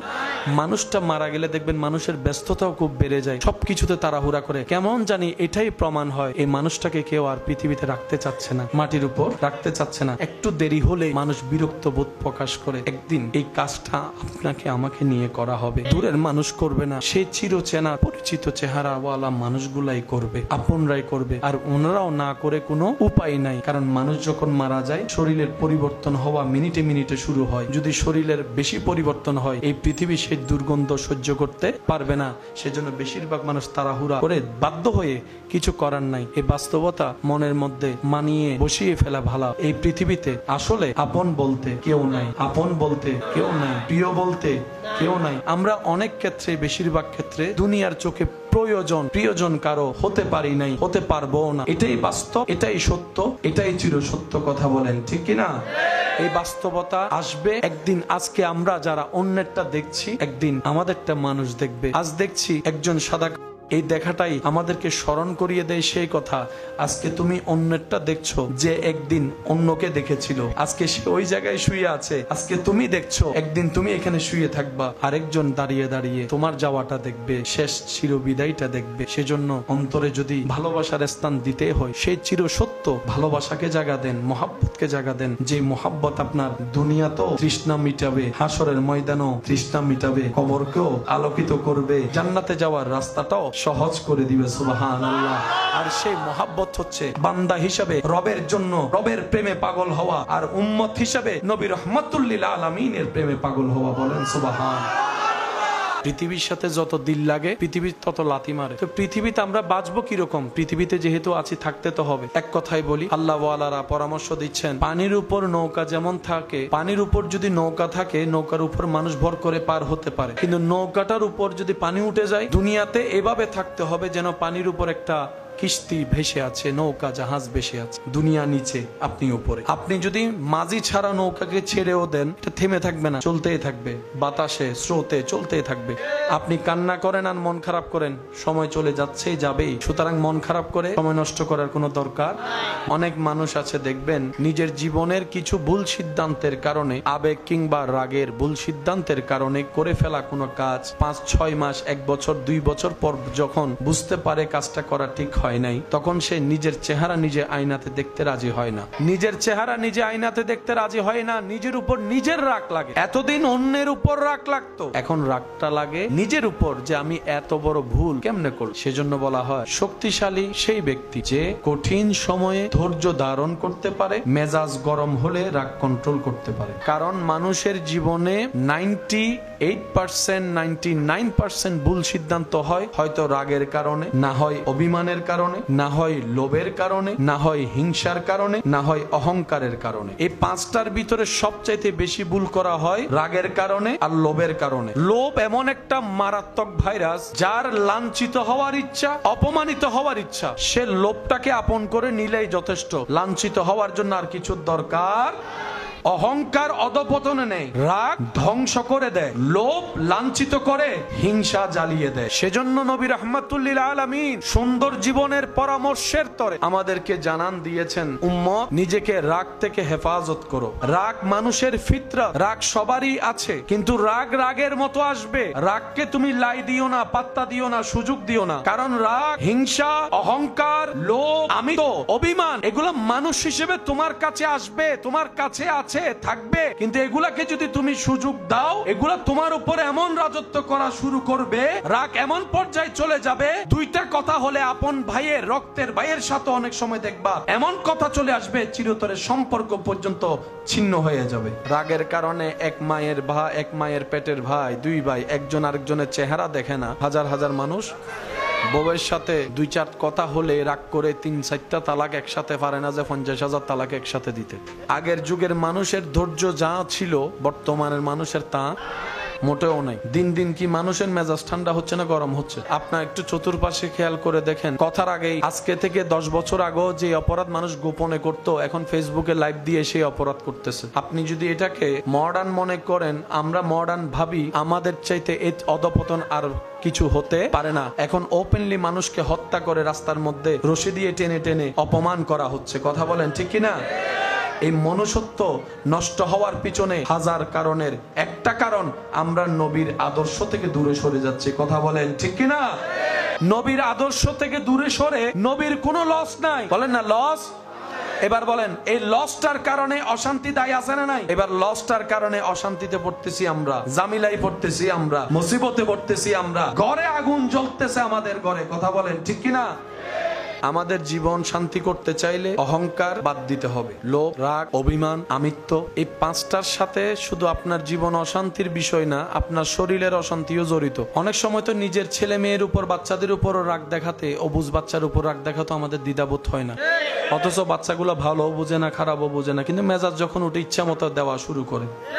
আল্লাহর একজন প্রিয় বান্দা নদীতে নৌকা পার হয়ে যাচ্ছেন এক দিক থেকে অন্যদিকে। ওই নৌকাতে কিছু ছেলে, যুবক ছেলে বসা ছিল, যারা অন্যরকম খারাপ বিহেভ করতেছিল। একজন বুজুর্গ বয়স্ক মানুষ দেখলে তো সম্মান করার কথা, দুষ্টামি থাকলেও দুষ্টামি চাপাই রাখার কথা। তো ও আল্লাহ ওয়ালা ওনার সাগরিদ ছাত্রদেরকে নিয়ে ওই নৌকাতেই পার হচ্ছেন অন্য পারে। যে নৌকার মধ্যে কয়েকজন যুবক মিলে বন্ধু বান্ধব নিয়ে যথেষ্ট বেয়াদবি এবং দুষ্টামি করছিল। তখন ওই সাগরিদ ওই আল্লাহ ওয়ালা ব্যক্তিকে বললেন, হুজুর, এই পর্যন্ত আমি যতবার দেখেছি আপনার একটা দোয়া আল্লাহ ফেরত দেয় নাই, আপনি যাই দোয়া করেছেন আল্লাহ কবুল করেছেন। সুবহানাল্লাহ। হুজুর, ওদের বেয়াদবিগুলো আমার পছন্দ হচ্ছে না, আমার রাগ চলে আসছে, ওদের এই বেয়াদবিগুলো আমার সুন্দর লাগছে না। হুজুর, আপনি তাদের জন্য একটু বদদুয়া করেন যেন তারা ধ্বংস হয়ে যায়। আল্লাহ ওয়ালা বললেন, বাদ দাও না। সে কিছুক্ষণ পরে তিনি আবার বললেন, উনি বললেন, বাদ দাও না। ওই সাগরিদ আবার বলে, সময় সময় ওরা বেয়াদবি আরো বাড়তেছে। এবার আল্লাহ ওয়ালা হাত তুলছে, আল্লাহর দরবারে হাত তুলে যখন হাত তুললেন, সাগরিদ মনে করলেন এই বুঝি বদদুয়া শব্দ জবান থেকে বের হবে। এবার আল্লাহ ওয়ালা হাত তুলে বললেন, ইয়া রাব্বাল আলামিন, তোমার এই বান্দারা দুনিয়াতে যেমন হাসি খুশি আছে, পরকালেও তাদেরকে হাসি খুশি থাকার ব্যবস্থা করে দিও। সুবহানাল্লাহ। আল্লাহ, তারা এরকম যেরকম বন্ধুরা মিলেমিশে আনন্দ করছে, আল্লাহ তাদেরকে পরকালেও তুমি এরকম আনন্দে থাকার, মিলেমিশে করে একসাথে থাকার জান্নাতে একটা ঘর করে দিও। যেখানে সবাই আশা করছে বদদুয়া করবে, আল্লাহ ওয়ালা সেখানে ওনাদের জন্য শান্তির দোয়া শুরু করলেন। এদিকে আল্লাহ ওয়ালা ওনাদের পক্ষে শান্তির দোয়া, কল্যাণের দোয়া করলেন। ওদিকে রব্বুল আলামিনের দরবার থেকে রহমতের মঞ্জুরি হয়ে গেল। এদিকে রহমতের মঞ্জুরি হয়ে যাওয়ার সাথে সাথে তাদের অন্তরের মধ্যে কল্পনার বাইরে পরিবর্তন হওয়া শুরু হয়ে গেল। কল্পনার বাইরে পরিবর্তন হওয়া শুরু হয়ে গেল। যে বুঝটা মানুষ হিসেবে বোঝা দরকার, সামনে একজন মুরব্বী বসে আছে, আমি বেয়াদবি দুষ্টামি করলে মানাই না, ওই বুঝ আসা শুরু করলো, লজ্জাবোধ আসা শুরু করলো, নিজের ভিতর অপরাধবোধ জাগা শুরু করলো। এবার ওই বাচ্চাগুলা, ওই ছেলেগুলা দুষ্টামি যারা করছে, তাদের উপর আল্লাহর এমন রহমত হয়েছে, তারা অবচেতন মনে নিজের ভুল স্বীকার করার জন্য আল্লাহ ওয়ালার কাছে এসে বললেন, হুজুর, আমাদেরকে মাফও করে দেন, আমাদের জন্য আপনি একটু দোয়াও করেন, আজকে থেকে আমরা আপনার সাথেই আছি আল্লাহর পথে। সুবহানাল্লাহ। আল্লাহ ওয়ালাদের চিন্তাই ভিন্ন, কর্মই ভিন্ন। কারণ ওনারা যে সমস্ত জায়গায় আমরা আটকিয়ে আছি, ওনারা সেগুলা আল্লাহর রহমতে ধৈর্য দিয়ে, সহ্য দিয়ে, ইবাদত দিয়ে, নফল ইবাদত দিয়ে, রিয়াজত দিয়ে, সাধনা দিয়ে ওনারা সেগুলো আল্লাহর রহমতে পার হয়ে গিয়েছেন। বলেন না সুবহান। রব ফেরেশতাকে ডেকে বলবে, ফেরেশতা অমুকের ছেলে অমুক, অমুকের মেয়ে অমুক, আমি রবের প্রিয় বান্দার লিস্টিতে নাম লেখাইছি আজকে থেকে, একটু খেয়াল রাখিস। এই একটু খেয়াল রাখিস, এই খেয়াল রাখাটা আপনাকে জান্নাত পর্যন্ত পৌঁছায় দিবে। আমাদের খেয়াল রাখা কি 5-10 মিনিট? আমরা মানুষ যখন খেয়াল রাখি 6 মিনিট। অনেক মানুষ মারা যাওয়ার আগে যদি সুযোগ পায়, অনেক আশেপাশের আত্মীয় স্বজনকে বলে, আমি যাচ্ছি আমার ছেলে মেয়েগুলোকে একটু দেখিও, আমার মেয়েটার বিয়ে হয় না, একটু তোমরা মিলে সবাই মিলে বিয়ে দিও। বলে যায়, 3 দিন পরে কারো আর মনে থাকে না। অনেক সময় দেখবেন কোন অভিভাবক মারা গেলে ওই এতিম বাচ্চা যারা আছে তাদের দায়িত্ব নেওয়ার জন্য 10 জন দাঁড়ায় যায়। হ্যাঁ, পড়ালেখা আমি করাবো, বিয়ে আমি দেব। 40 দিন পরে ঘরে যে বাজার নাই সে খবর নেওয়ারও মানুষ। এটাই দুনিয়ার বাস্তবতা, মেনে নেওয়াটাই বুদ্ধিমানের কাজ। আপনি বলবেন যে কেউ আমাকে দেখছে না, তাহলে আমার বাজারটা হবে কিভাবে? আমি আমার ভাই বোনকে শুধু এতটুকু বলবো, আপনার রব আছে, আপনার টেনশন করার দরকার নাই। কারণ রিজিকের দায়িত্বটা আল্লাহ কোনো বান্দার উপর ছেড়ে দেয় নাই। বান্দার সৃষ্টির রিজিকের সম্পূর্ণ দায়িত্ব আল্লাহ নিজের কুদরতি ব্যবস্থাপনায় রেখেছেন। সুবহানাল্লাহ। সেজন্য আপনার রিজিক নিয়ে টেনশন করতে হবে না। আপনি না থাকলে আপনার ছেলে মেয়েরা কি খাবে না খাবে সে ভাবনায় আপনাকে থাকতে হবে না। আপনার আমার কাজ হচ্ছে পরিশ্রম করা, সততার সাথে থাকা। ভালো কাজ যেখানে দেখবেন কে করছে দেখার দরকার নাই, কি করছে সেটা দেখে পাশে দাঁড়ানোর চেষ্টা করবেন। পাশে যদি দাঁড়াতে না পারেন, দূর থেকে সহযোগিতা করুন। সেটাও যদি আপনার পক্ষে সম্ভব না হয়, ভালো কাজ কাউকে করতে দেখলে সাথে সাথে রবের দরবারে ফরিয়াদ করবেন, আল্লাহ তোমার বান্দাগুলো ভালো কাজ করছে, তুমি একটু গায়েব থেকে তাদেরকে সাহায্য করো, অন্তত এইটুকু দোয়াটা করে। এটাই আপনার জন্য কল্যাণ হয়ে ফেরত আসবে। যদি পাওয়াটা বাড়াতে চাই, আমাদেরকে একটা কাজ করতে হবে। 1 নাম্বার, আমরা যা পেয়েছি যোগ্যতার বাইরে পেয়েছি, আল্লাহর দয়ায় পেয়েছি, সেজন্য বেশি বেশি শুকরিয়া করতে হবে। 2 নম্বর, হা হুতাশ না হ্যাঁ হু করা যাবে, আফসোস করা যাবে, মন খারাপ করা যাবে না, পাওয়ার আফসোস করা যাবে। শুকরিয়াটা বাড়িয়ে দিব, আফসোস করা কমিয়ে দিব। 3 নম্বর, অন্যের জন্য দোয়া করা বাড়িয়ে দিব। এই 3টা কাজ, সাথে ইস্তেগফার এবং দরুদ, এই 5টা কাজ ঈমানকে মজবুত রেখে যদি করার মতো করতে পারি, তাহলে দেখব আমরা আমাদের জীবনে এমন এমন জায়গা থেকে রিজিক আসবে, নিয়ামত আসবে, আমরা পেতে থাকবো আর ভাবতে থাকবো, কল্পনা করতে থাকবো, আর আল্লাহর কুদরত অনুভব করে সুবহানাল্লাহ বলতে থাকবো। সুবহানাল্লাহ। আমাদের রবের কাছে অসম্ভব বলে কোনো শব্দ এরকম একজন রব আমাদের আছে? বলেন না আছে? এরকম একজন রব আমাদের আছে। তাহলে আমাদের আর টেনশন করার আপনি শুধু মনের মধ্যে এতটুকু বসান, আমার মালিক আছে। শুধু এতটুকু বসান, আমার একজন মালিক আছে। আমি বেওয়ারিশ নই, আমার মালিক। যেদিন এই শব্দটা মুখ থেকে বলতে বলতে একদিন হৃদয় থেকে চলে আসবে, আমার মালিক আছে, সেদিন আপনার মালিক বলবে, বান্দা আমি আছি আজকে থেকে তোর সাথে। ওই ইন্নাল্লাহা মা'আস সাবিরিন। আমাদের গরমও প্রবলেম, শীতও প্রবলেম, আমাদের খাইলেও প্রবলেম, না খাইলেও প্রবলেম, আমাদের 5 তলাও প্রবলেম, নিচের তলাও প্রবলেম। আর পাগল মেরে দেখবেন যেখানে রাগ, অর্থাৎ যেই পাগল জাতিকে আপনি আমি 2 পয়সার দাম দিই না, অনেক দিক দিয়ে তারা আমাদের চাইতে অনেক গুণ এগিয়ে আছে। এবার পাগলের ভিতরে কোনো হিংসা, কোনো লোভ, অহংকার, হিংসা, ক্ষোভ, অভিমান, রাগ নাই, নিজের জগতে নিজে বাদশা। সেজন্য পাগলের হাসি নিয়ে গবেষণা করে দেখে এর চাইতে সুন্দর হাসি বলে আর কোথাও খুঁজে পাওয়া যায় না, যেটা পাগলরা হাসে আর ছোট বাচ্চারা হাসে। ছোট বাচ্চার হাসি এমন মাধুর্য যে দেখে মন খারাপ ওয়ালার মনও ভালো হয়ে যায়। মাঝে মধ্যে ছোট্ট বাচ্চারা যখন কিলকিলাই করে আওয়াজ করে হাসে, ওদের হাসি দেখে কান্না করা মানুষ পর্যন্ত কান্না থেমে যায়, দিলটা খুশি হয়ে যায়। বলেন না সুবহানাল্লাহ। এই হাসির মধ্যে কোনো ভেজাল, আর আমাদের হাসিতে ভেজাল, ডাক্তারের হাসিতে ভেজাল, রোগীর হাসিতে ভেজাল, কারণ আমরা কেউ শান্তিতে। আল্লাহর কুদরত শব্দটার সাথে কম বেশি আমাদের সবার পরিচয় আছে, শুনেছি অনেকবার। আল্লাহর কুদরত, আল্লাহর কুদরত, আল্লাহর কুদরত আসলে জিনিসটা কি মনে রাখার মতো এক কথায় এমন কিছু বাস্তব ঘটনা যেটা কোনো মানুষের দ্বারা করা সম্ভব নয়, যেটা কেমনে হয় ব্রেইনের বাইরে, কম্পিউটারের বাইরে, বিজ্ঞানের বাইরে, স্যাটেলাইটের বাইরে, নাসাও যেটার অস্তিত্ব কারণ কিভাবে হয় খুঁজে বের করতে পারে না। চোখ যেখানে থমকে যায়, হাত যেখানে সিলিন্ডার করে, ব্রেন যেখানে নিজেকে অপরাজিত বলে ঘোষণা করে, এটার নাম কুদরত। হাজার কুদরতের একটা কুদরত নবীর মেরাজ।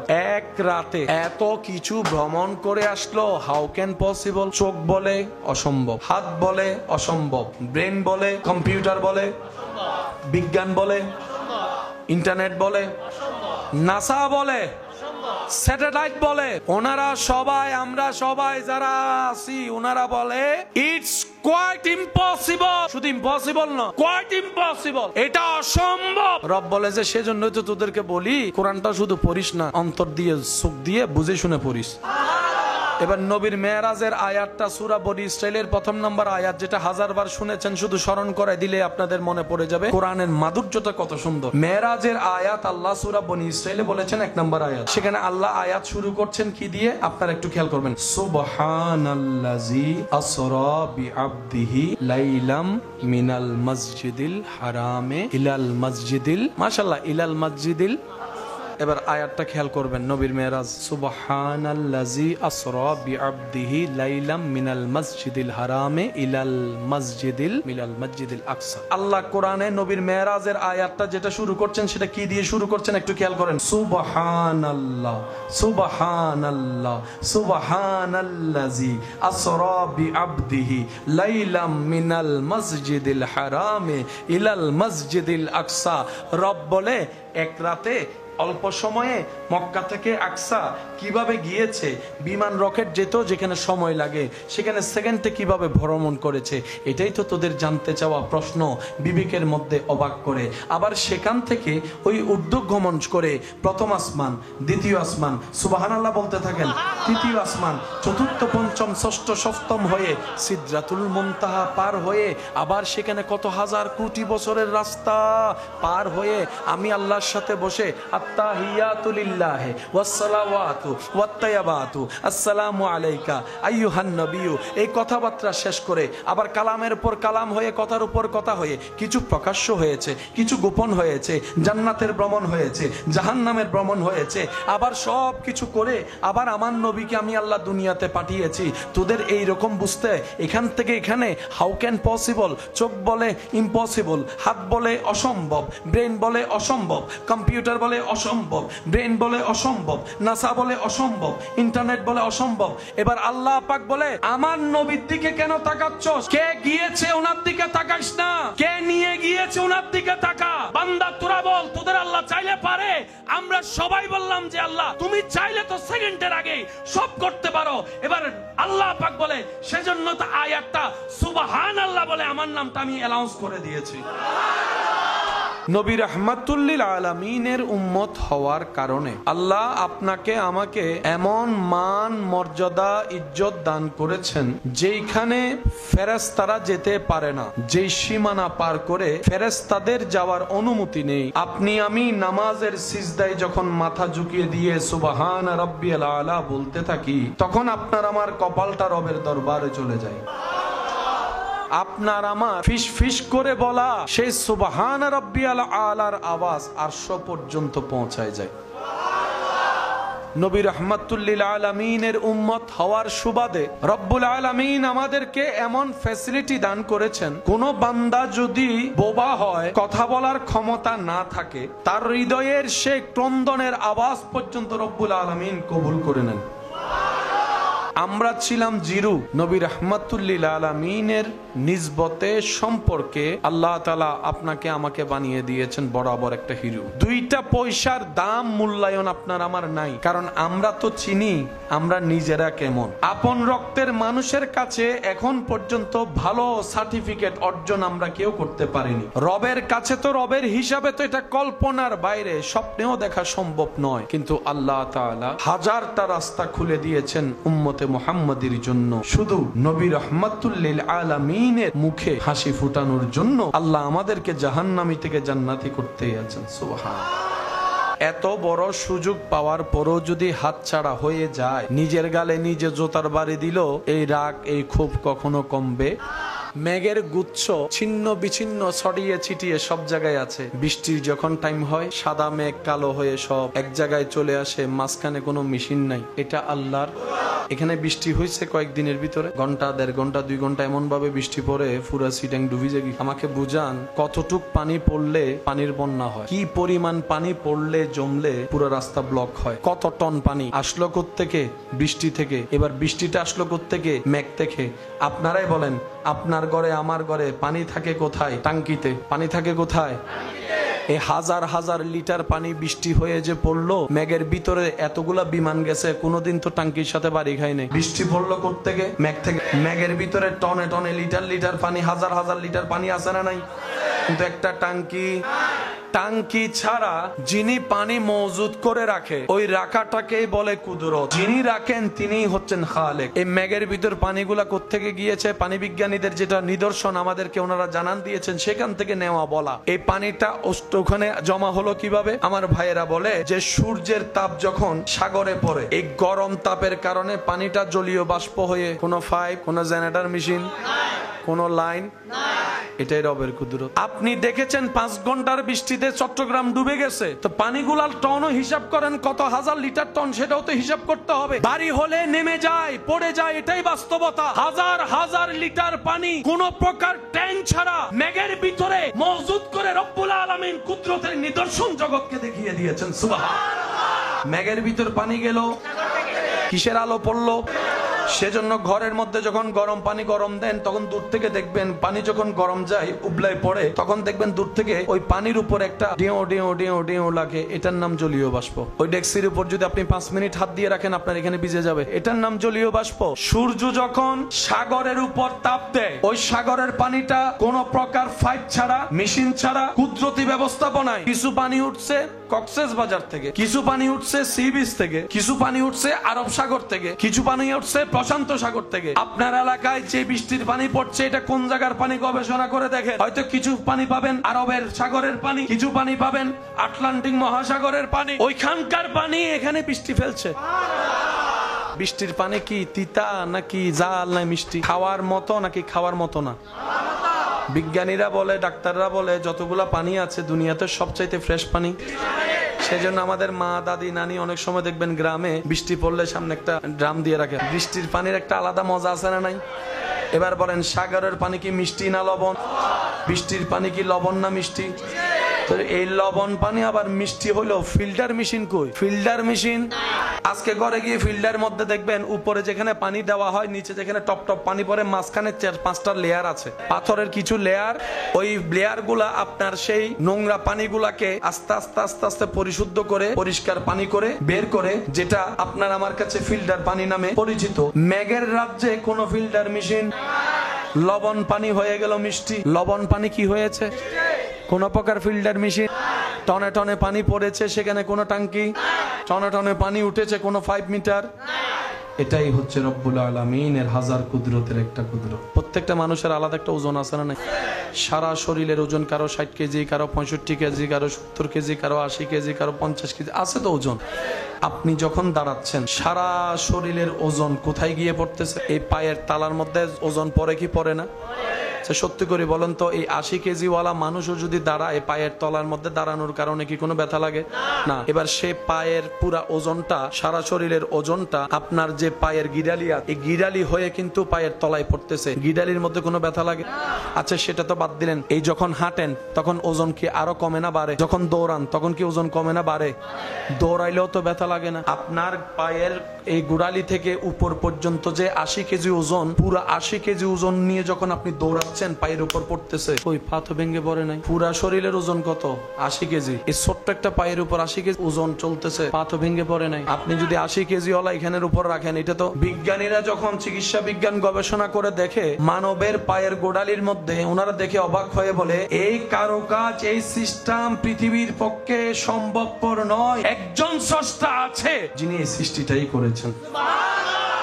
চুল ডেলি ডেলি বাড়ে, বড় হয়, চুল বড় হয়, মোজ বড় হয়, দাড়ি বড় হয়। ঠিক এইভাবে যদি ব্রু বড় হইতো, যদি আপনার পশম বড় হইতো, সারা শরীরের মধ্যে রক্ত যদি সঞ্চারণ না হয়, বাঁচতে পারবে? মাঝে মধ্যে দেখবেন ওই খেয়াল না করলে যদি কোথাও একটু বাড়ি খায়, জিম করে যখন দৌড়ে, তখন মনে হয় কি রক্তটা ছিঁড়ে যাচ্ছে, ব্যথা লাগে প্রচুর, ঠিক কিনা? পুরা হাত অবশ হয়ে যায়, জিম ধরে রাখে। 1 ন্যানো সেকেন্ড যদি কারো রগে রক্ত সঞ্চারণ না হয়, শেষ বলেন নাকি? এই রগটা তারের চাইতেও চিকন, তারের চাইতেও চিকন রগ। সারা শরীরে মানবের যে রগ মাধ্যমে রক্ত সঞ্চারণ হয় সেটার হেডকোয়ার্টারের নাম হচ্ছে হার্ট। সেজন্য ব্লক কোথায় পাওয়া যায়, রিং কোথায় পরায়, হার্টে। এটা হচ্ছে সেই স্টেশন যেখান থেকে ওই রিং পরানো মানে যে রগ দিয়ে আপনার রক্তটা আসার কথা, চর্বির কারণে সেই জায়গায় যখন জ্যাম পড়ে যায় রক্ত আর আসে না, তখন এখানে বাইপাস দেয়। বাইপাস হার্টে রিং পরায়, বাইপাস করে। এই হার্টের মধ্যে একটা আওয়াজ আছে, পালস। 1 মিনিটে কতবার হলে আপনার রোগ কি বুঝতে পারে। আপনার আমার হার্টে যেরকম একটা বিট আছে, পালসের একটা বিট আছে। ডাক্তাররা গবেষণা করে, পরীক্ষা করে কত কিছু বাইর করছে। হার্ট, কিডনি, এমন তেমন রূপ আইছে, রু আল্লাহর কুদরত। পৃথিবী অনেক উন্নত হয়েছে, কিন্তু এখনো পর্যন্ত কারো রক্ত লাগলে আরেকজন রক্তদাতাকে খুঁজতে হয়। 1 ফোঁটা রক্ত এখনো পর্যন্ত কেউ 1 ফোঁটা রক্ত কেউ বানাতে ফুতুল বানাই ফেলছে। হাঁটে, চলে, সব করে। একজনে যায় বলে যে ঠিক আছে, এত যখন করে তার একটু পেশাব করতে কো। প্রস্রাব যে কত বড় নিয়ামত, যাদের প্রস্রাব আটকায় আছে তাদেরকে জিজ্ঞেস করেন। আমাদের কাছে তো এগুলা কোনো কিছুই মনে হয় না, মামুলি মনে হয়। সেজন্য আল্লাহ পাক রব্বুল আলামিন বলে, বান্দা ওয়াশকুরু লি ওয়ালা তাকফুরু, শুধু আমার শুকরিয়াটা করিস, অস্বীকার করিস না। যাই দিব তাই নিয়ে শুকরিয়া করিস। রমজান মাসে আমরা সারা দিন কি খাই নাকি না খাই? আচ্ছা, আমরা না খেয়ে থাকলে আল্লাহ লাভ কি? আমরা খাইলে আল্লাহ লস কি? আল্লাহ আমাদেরকে না খাওয়ার রোজা দিলেন কেন? একটু বিজ্ঞানকে প্রশ্ন করেন, আপনাকে বিজ্ঞান জানাবে 12টি মাসের মধ্যে অন্তত প্রত্যেকটা মানুষের 1 মাস খাবার কমায় দেওয়া উচিত, ক্ষুধার্ত থাকা উচিত। WHO সংস্থা, বিশ্ব স্বাস্থ্য সংস্থা নিয়ে যারা কাজ করেন, ওনাদের গবেষণায় বলে প্রত্যেকটা মানুষের 12 মাসের মধ্যে অন্তত 1টা মাস ক্ষুধার্ত থাকা দরকার। যেটা এখন বলছে মানুষের জন্য দরকার। ইসলাম সেটাকে রোজা বলে, সোম বলে অনেক আগে থেকে আইন জারি করে দিয়েছে। আমরা যখন নামাজে দাঁড়াই, আল্লাহু আকবার, রুকুতে যখন যাই, আল্লাহু আকবার, মাথা, পিঠ, কোমর যদি আমরা করতে পারি, কারণ আমরা বেশিরভাগ মানুষ, বিজ্ঞান বলে মানুষ যদি পারফেক্টলি রুকু করে, তার ব্যাক পেন, হাঁটু, ব্রেন সবকিছুর রগ যখন টান খায়, শরীরের হাড়ের রগের জন্য অনেক উপকারী হয়ে যায়। এবার সে বান্দা যখন আল্লাহু আকবার বলে রবের দরবারে নিজের সর্বোচ্চ দামি জায়গা মাথাটাকে ঝুঁকায় দেয়, হার্ট যখন তার উপরের দিকে থাকে, মাথার ভিতর ব্রেন আছে, ব্রেন। এবার হার্ট যখন এভাবে হয়, রক্ত সঞ্চালন ব্রেনের মধ্যে ভালো হয়, এই ব্রেনটার জন্য উপকারী হয়ে যায়। সুবহানাল্লাহ। রব্বুল আলামিন শুধু আমাদের সওয়াব কামানোর নামাজ দেননি, বরং শরীরের উপকারের জন্য, বেনিফিট পাওয়ার জন্য, ভিতরগত বাহিরগত কল্যাণ পাওয়ার জন্য আল্লাহ তাআলা আমাদেরকে নামাজের মতো একটা ইবাদত দিয়েছেন। সুবহানাল্লাহ। আর সেই নামাজকে আল্লাহ তাআলা 24 ঘন্টা দেননি, কারণ 24 ঘন্টা ব্যায়াম করা যায় না। ব্যায়াম করার জন্য আলাদা কিছু সিস্টেম থাকে। যারা ওয়ার্কআউট করে তাদেরকে দেখবেন ঘন্টা, 1.5 ঘন্টা, 2 ঘন্টা পর্যন্ত ওয়ার্কআউট করে। এই 5 ওয়াক্ত নামাজকে যদি আপনি টাইমের মধ্যে কাউন্টিং করেন, দেখবেন 1 ঘন্টা 10-20 মিনিটের মধ্যেই হয়ে যাচ্ছে। সেটাকে আল্লাহ তাআলা এমন ভাবে ভাগ করে দিয়েছেন, ফজরের জন্য যতটুকু দরকার 4 রাকাতের ব্যবস্থা করে দিয়েছেন। জোহরের শরীরের জন্য যতটুকু দরকার সেই রাকাতগুলো আপনার সামনে এনে দিয়েছেন। আসরের জন্য যতটুকু বেনিফিট, মাগরিবের জন্য যতটুকু উপকার, এশারের জন্য যতটুকু করলে আপনার দেহের ওয়ার্কআউট হবে পারফেক্টলি ভাবে, হজম শক্তিও হবে, রক্ত সার্কুলারও ভালো হবে, শরীরের ফিটনেসও ভালো থাকবে, হার্টের অবস্থাও ভালো থাকবে, ব্রেনও সুস্থ থাকবে। ঠিক সেভাবে রাকাতকে আল্লাহ তাআলা সবিন্যাস করে দিয়েছেন যেন বান্দার জন্য দুনিয়ারও উপকার হয়, আখিরাতেরও সওয়াব হয়। সেজন্য বলা হয় সর্ব উপকার যে ধর্মে, এটার নাম ইসলাম। আমাদের দুর্ভাগ্য কোথায়, আমরা ফ্রি পাইছি তো, জীবন আমাদের অনেক সীমিত। চোখের পলকে দিন শেষ হয়ে যাচ্ছে, সপ্তাহ পার হয়ে যাচ্ছে। শুক্রবার যে কখন আসে কখন যায় বোঝাও যায়। খুব দ্রুত গতিতে আপনার আমার হায়াত শেষ হয়ে যাচ্ছে। এই হায়াতের মূল্যায়ন যদি আপনি আমি যথাযথ করতে না পারি, সুযোগকে কাজে লাগার মতো লাগাতে না পারি, দিন শেষে এমন পরিস্থিতিতে পড়ে যাব আফসোস করেও আর কোনো লাভ। কারণ এমন জায়গায় আপনার আমার যাত্রা যেখান থেকে ব্যাক গিয়ার বলতে কোনো শব্দ নাই। এই জীবন গাড়িটা শুধুই সামনের দিকে আগায়, পিছনে যাওয়ার কোনো রাস্তা। ভাবতে চিন্তা করতে কঠিন মনে হলো, পানদাতা যেহেতু রবের সেজন্য কঠিন নয়, উম্মতটা যেহেতু নবীর সেজন্য কঠিন নয়। কারণ আমাদের মাথার উপরে এমন একজনের রহমতের ছায়া আছে, যিনি হ বললেই কল্পনার আগে, সেকেন্ডের আগেই রূপ হয়ে যায়। সুবহানাল্লাহ। আমাদের উপর এমন একজনের রহমতের নজর আছে, যিনি চাইলে পাহাড়কে সমুদ্র বানাই দিতে পারে, সমুদ্রকে আসমান সাজাই দিতে পারে, আসমানকে আবার মাটি বানাই দিতে পারে। সুবহানাল্লাহ। আমাদের উপর এমন একজনের রহমতের ছায়া আছে যিনি চাইলেই হয়ে যায়। ওই চানেওয়ালা এবং হওয়ানেওয়ালা যেই রব আছে যার, তার জন্য কোন রাস্তা কঠিন হয় না। শুধু বান্দা মন থেকে ঈমানের দৃঢ়তা নিয়ে চাওয়ার মতো যদি চাইতে পারে, চেষ্টা করার মতো যদি করতে পারে, আর ধৈর্য ধরে যদি সহ্য করতে পারে, বন্ধ রাস্তাও খুলে যাবে, অন্ধকার ঘরও আলোকিত হয়ে যাবে। সুবহান। এই বিশ্বাস আছে না নাই? এই পর্যন্ত, আজকের তারিখ পর্যন্ত আমরা আমাদের মতোই তো চলেছি, আমাদের বুদ্ধি দিয়েই তো করেছি, আমাদের সিদ্ধান্ত নিয়েই তো সিদ্ধান্ত নিয়েছি। একটু যদি লাভ লোকসানের হিসাবটা করি, তাহলে লাভের অংশ কতটুক, লসটা কতটুক যদি একটু টান দিয়ে বের করি, প্রশ্নটা এতটুকুই, সুখের জন্যই তো করেছিলাম প্ল্যানিং, শান্তি পাওয়ার জন্যই তো সিদ্ধান্ত নিয়েছিলাম। কয়জন আছি সুখে, কয়জন আছে শান্তিতে? বাহিরে শান্তি, রাস্তায় শান্তি, ব্যবসায় শান্তি, চাকরিতে শান্তি, কাজে শান্তি, মাঠে শান্তি, এমনকি ঘরের ভিতর শান্তি।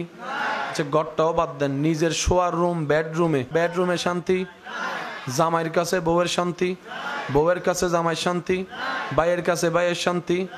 যে শান্তি পাওয়ার জন্য বন্ধু বানাইলাম, সে বন্ধু 2 দিন পরে চোখ উল্টাইয়া ব্ল্যাকমেল করে। শান্তি কোথাও? মানুষ যে যাই করে, যেভাবেই করে, শান্তি পাওয়ার জন্যই করে, সুখে থাকার জন্যই করে। চট্টগ্রামের আঞ্চলিক ভাষায় একটা কথা আছে, এত বেশি কিছু চাওয়ার নাই, 2 মুঠো ভাত খেয়ে শান্তিতে একটু ঘুমাতে পারলে যথেষ্ট হয়ে যায়, এর বেশি দরকার নাই। শান্তি সবার দরকার, সুখ সবার দরকার, ভালো থাকা সবার দরকার। এটা কিন্তু বড় ছোট মানে না, মোটা চিকন মানে না, পুরুষ নারী বিভেদ করে না। শান্তি সবার দরকার। ইজ্জত, শান্তিতে ঘুম, হাসি মুখে চেহারা, ঘরে শান্তিতে থাকা, আত্মীয়র সাথে শান্তিতে মিলেমিশে থাকা, শান্তিতে মরারও ইচ্ছা সবার। পাই না কেন? নিতেই জানি না। কখনো খেয়াল করছেন যে আপনি যখন নিজের জন্য খান, যেমন দুপুরে খাইছেন, রাত্রে খাইছেন, আগের দিন খাইছেন, আপনার খেয়ে পেট ভরছে কিন্তু আপনি খুশি হন নাই। সারাদিনে মানুষ যা খায় খুশি হয় না, কিন্তু বন্ধুকে খাওয়াইলে, কাউকে খাওয়াইলে, নিজের পকেটের টাকা দিয়ে 5 জনকে খাওয়াইলে দেখবেন খাওয়াটাও হয় কেমন যেন একটা খুশি খুশি লাগে। মেহমানকে খাওয়াইলে কেমন যেন একটা খুশি খুশি লাগে। ঘরে মেহমান আসলে মেহমানদারি করতেও কেমন যেন একটা শান্তি শান্তি লাগে।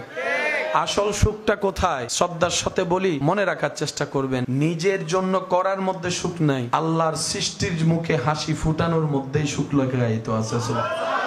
কেউ হাঁটতে চায় না, সবাই জিততে চায়, কারণ সবাই জিতার মধ্যে সুখ খুঁজে। যখন চিন্তায় আসে অন্যকে হারাবো, পিঠটা মাটিতে লাগাই দিব, আমি জিতে যাব, হাতটা উপরে যাবে, সবাই আমাকে নিয়ে বাবা করবে, সুখটা আমার, ইজ্জতটা আমার, সেই মানুষ যখন মামা হয়ে, চাচা হয়ে, ছোট্ট একটা বাতিজার সাথে যখন পাঞ্জা লড়ে, বড় চাচা 5 বছরের বাতিজা যদি পাঞ্জা লড়ে, জিতে কে? অথচ চাচার 2 আঙ্গুলের সাথে পারবে বাতিজা? চাচাকে কি হারায় নাকি চাচা হেরে যায়? তো এতদিন তো সুখ খুঁজেছেন জিতার মধ্যে, আমি জিতলেই সুখ। আজকে তো চাচার বাতিজার সামনে আপনি হেরে যে সুখটা পেয়েছেন এতদিন তো পান নাই, বাগিনার কাছে হেরে যে শান্তিটা পেয়েছেন এতদিন তো পান নাই। একটু কঠিন কিছুই নয়, বারবার বলছি, একটু চিন্তা ভাবনার পরিবর্তন আপনার কঠিন জীবনকে সহজ বানাই দিবে। রব্বুল আলামিনের এত বেশি মেহেরবানি আমাদের উপর, নবী রাহমাতুল লিল আলামিনের উম্মত হওয়ার সুবাদে রব্বুল আলামিন আমাদের রাস্তাটা এত সহজ করেছেন, একবার তওবার বিনিময়ে সারা জীবনের গুনাহ মাফের সুযোগ দান করেছেন। একটা নেক কাজ কবুল হলে জান্নাতের দরজা খুলে দেওয়া হয়। অন্যদের জন্য যে পথ পাড়ি দিতে 1000 বছরের পরিশ্রম রাস্তা, নবী রাহমাতুল লিল আলামিনের উম্মত হওয়ার কারণে রব্বুল আলামিন আমাদেরকে এমন ভিআইপি স্পেশালিটি দান করেছেন, লাইলাতুল কদর খায়রুম মিন আলফি শাহ বলে আল্লাহ এক রাতে 1000 মাসের চাইতে বেশি ইবাদতের সুযোগ দান করেছেন। রব্বুল আলামিন আমাদেরকে সেই নিয়ামত অর্জন করার তৌফিক দান করুন, সেই নিয়ামত নিয়ে ধারণ লালন করার মতো সুযোগ আল্লাহ আমাদেরকে দান করুন। কারণ পাওয়ার চাইতেও বড় জিনিস ধরে রাখা। দিন দিন কি সংসার জুটতেছে না ভাঙতেছে? তাহলে জানার দরকার। দিন দিন ভাই ভাইয়ের সম্পর্ক লাগতেছে নাকি দূর হচ্ছে? তাহলে বুঝার দরকার। আর 1000 প্রবলেমের সমাধান যে এক জায়গায় পাওয়া যায়, এটার নামেই ইন্নাদ দীনা ইনদাল্লাহিল ইসলাম। হাজার প্রবলেমের এক জায়গায় সমাধান। পৃথিবীতে এমন কোন সেক্টর নাই যেখানে হাজার প্রবলেমের এক জায়গায় সমাধান হয়। অসুস্থর জন্য ডাক্তার, কিন্তু ডাক্তারের চেম্বারে গেলে দেখবেন এক এক ডাক্তার এক এক বিষয়ে পারদর্শী। হাঁটুর ব্যথা হলে লাইন একদিকে, হার্টের প্রবলেম হলে ডাক্তার আরেকদিকে, ব্রেনের প্রবলেম হলে ডাক্তার আরেকদিকে। কিন্তু ইসলাম এমন একটা কনভাইন, সর্বকিছু অল ইন ওয়ান। আল্লাহ তাআলা যখন বলেছে আল-ইয়াউমা আকমালতু লাকুম দীনাকুম ওয়া আতমামতু আলাইকুম নি'মাতি, ওই ইসলামের ভিতর আল্লাহ সব ধরনের সবকিছু দান করে দিয়েছেন।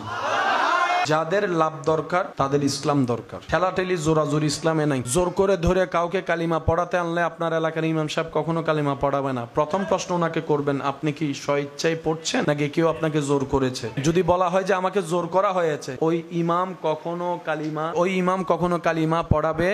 কারণ ইসলাম প্রেমের ধর্ম, আর প্রেম জোর করে হয় না, এটা প্রেম হয়ে যায়, প্রেম আসতে হয়। ধর্মের নাম কি? All in one. বলেন অল ইন এভরি সেক্টর, সব জায়গার বিষয় ইসলামে, ইন্টারনাল এক্সটার্নাল, ভিতর বাহির, মানব জীবন কেন্দ্রিক যত ধরনের সমস্যা, সব সমস্যার সমাধান ইসলাম। আমি আপনাদের খেদমতে শুধু একটা এক্সাম্পল প্রেজেন্ট করব, বাকিটা আপনারা নিজেরাই বুঝে নেবেন। ইসলাম বলে ছোটরা বড়দেরকে কি করো? শ্রদ্ধা করো। একটা ছোট্ট শব্দ, আর কিচ্ছু না। বড়দেরকে নির্দেশ দিয়েছেন ছোটদেরকে স্নেহ করো। আমাদের জীবনে যদি বড় ছোটের ভিতরে দুইটা শব্দ চলে আসে, হাজার প্রবলেম সেখানে শেষ হয়ে যাবে। প্রত্যেকটা মানুষের ভিতর অপমান বোধ আছে না নাই? বন্ধু বন্ধুকে অপমান করলে এক সেকেন্ডও দেরি না করে নাক ফাটাই দেয়। কিন্তু স্কুলে মাদ্রাসায় যখন টিচার শত ছাত্রের মাঝখানে আপনাকে কানে ধরে দাঁড় করাতে বলে, আপনাকে কানে ধরে দাঁড় হতে বলে বেঞ্চের উপরে, তখনও কিন্তু আপনার এখানে জ্বলেছিল, অপমান লেগেছিল। কিন্তু কখনো কি শিক্ষকের সাথে বেয়াদবি করছেন? যে জিনিসটা আপনাকে সেদিন বেয়াদবি করতে দেয় নাই, এটার নাম আদব, এটার নাম শ্রদ্ধা। ওই শ্রদ্ধাটা শিক্ষকের উপর থাকার কারণে হাজার রাগের করার পর আপনি হজম করে নিয়েছেন, এটা আমার ওস্তাদ, এটা আমার শিক্ষক, এটা আমার গুরু, এটা আমার অভিভাবক। কিন্তু একই জিনিসটা যখন বন্ধুর সাথে হয়েছে, নাক ফাটাই দিয়েছে। ইসলাম এমন ভাবে কাজ করে, একদম গোড়া থেকে একজন মানুষ যখন নবীর আদর্শকে সাথে নিয়ে ওইটাকে বিল্ড আপ করতে পারে, ওই মানুষটাই এলাকার জন্য সোনার মানুষ হয়ে যায়। সুবহানাল্লাহ। আল্লাহর ওলি এমনি মানুষ মহব্বত করে না, ওনাদের ভিতর সেই সম্পদ আছে বলেই ওলিদের জন্য মানুষ এত শ্রদ্ধা, এত প্রেম, এত মহব্বত। নিজের মানুষও নিজেকে এতটুকু মহব্বত করে না, ওলিকে যতটুকু শ্রদ্ধা মহব্বত করে। কথা বলেন ঠিক কিনা? এটা কি? চাইলে কিন্তু আপনারা বোতলও বলতে পারতেন, কারণ এটাতে বোতল যে না, এটাও তো অস্বীকার করতে পারবেন না। আপনি চাইলে এটাকে বোতলও বলতে পারতেন, কিন্তু আপনি বলার সময় বলেছেন পানি, কারণ এটার মেইন বেসটা হচ্ছে পানি। পানির কারণেই বোতল, সেজন্য পানি বলাটাই মেইন বেস। ইসলামকে যদি বিশ্বাস করেন ভাই, আমরা যদি একটু ওই রাগ, হিংসা, অহংকার ফেলে যদি বুঝার চেষ্টা করি না, লাইফ এমনি সেট হয়ে যাবে, একদম সেট হয়ে যাবে। এই আমরা এখন বসে আছি, আমরা এখানে স্টেজ, আপনারা সবাই যদি এখানে এসে বসেন, তো কারণ কি? বলে যে লোড ততটুক নিতে পারবে, টিকে থাকবে। সেজন্য 5 তলার ফাউন্ডেশন দিলেও মানুষ বানায় কয় তালা? 5 তলার ফাউন্ডেশন যদি দেয়, বানায় কয় তালা? আরেক তালা কি? বলে যে আরেক তালার লোডটা জমা থাক। কারণ আমি যখন ছাদ দিব, এক লোড হবে, দেওয়াল তুলবো আরেক লোড হবে, প্লাস্টার করব লোড আরেকটা হবে। যখন আমি ঘরের মধ্যে বাড়াটিয়ে উঠবে, জিনিসের লোড আলাদা, মানুষের লোড আলাদা। সেজন্য একতলা কি করে? সেভ করে রাখে। কিন্তু আমরা এত বোকার বোকা, 5 তলা ফাউন্ডেশন দিয়ে 9 তলা বানাই ফেলি, শেষ পর্যন্ত ভূমিকম্প হইলে যে সালাক। আসলে সালাক না আমরা। দুনিয়ার একটা নিয়ম, লোড যতটুক ততটুক। ওভার লোড হলে সেটা আপনার জন্য ভারী মনে হবে এবং ব্যথা অনুভব করবে। ওজন আছে না নাই? কিন্তু হাতে কোনো ব্যথা। এখন যদি আপনি আমাকে এখানের উপর 10টা তুলে দেন, আমি আলগাতে পারবো? এরপরেও যদি আমি জোর করে আলগাই, সেটা হাত উপরের দিকে যাবে না নিচের দিকে? নিচের দিকে যেতে যেতে লাগবে কোথায়? মাটিতে। এবার যখন উপরের চাপটা সরবে না, নিচে থাকবে মাটি, মাঝখানে থাকবে হাত, তখন হাতে কি লাগবে? এই নিয়ম কি এখানকার জন্য না সবার জন্য? আল্লাহর হাজারটা কুদরতের একটা কুদরতের নাম নবীর মেরাজ। ঘটনা বাস্তব। কেমনে হয়েছে আপনার আমার বুঝ জ্ঞানে আসবে? এটা আমাদের বুঝ জ্ঞানের বাইরে, কম্পিউটারের, বিজ্ঞানের, ইন্টারনেটের, সায়েন্সের।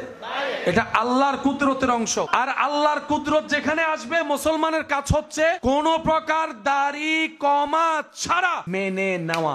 এটার নাম মুসলমান। এখানে কোনো দাড়িও নাই, কমাও নাই। আল্লাহ বলে যে আমি করছি, আমরা বলো জি আল্লাহ, আমরা মানছি। আমাদের জীবন চলার পথে কোনো ঘটনা ঘটলে আমরা কিছু শব্দ দিয়ে সেটাকে বিশ্লেষণ করি। আমরা যদি কাউকে সুন্দর দেখি, সুন্দর চেহারা, দেখতে সুন্দর লাগছে, দেখি আমরা কি বলি?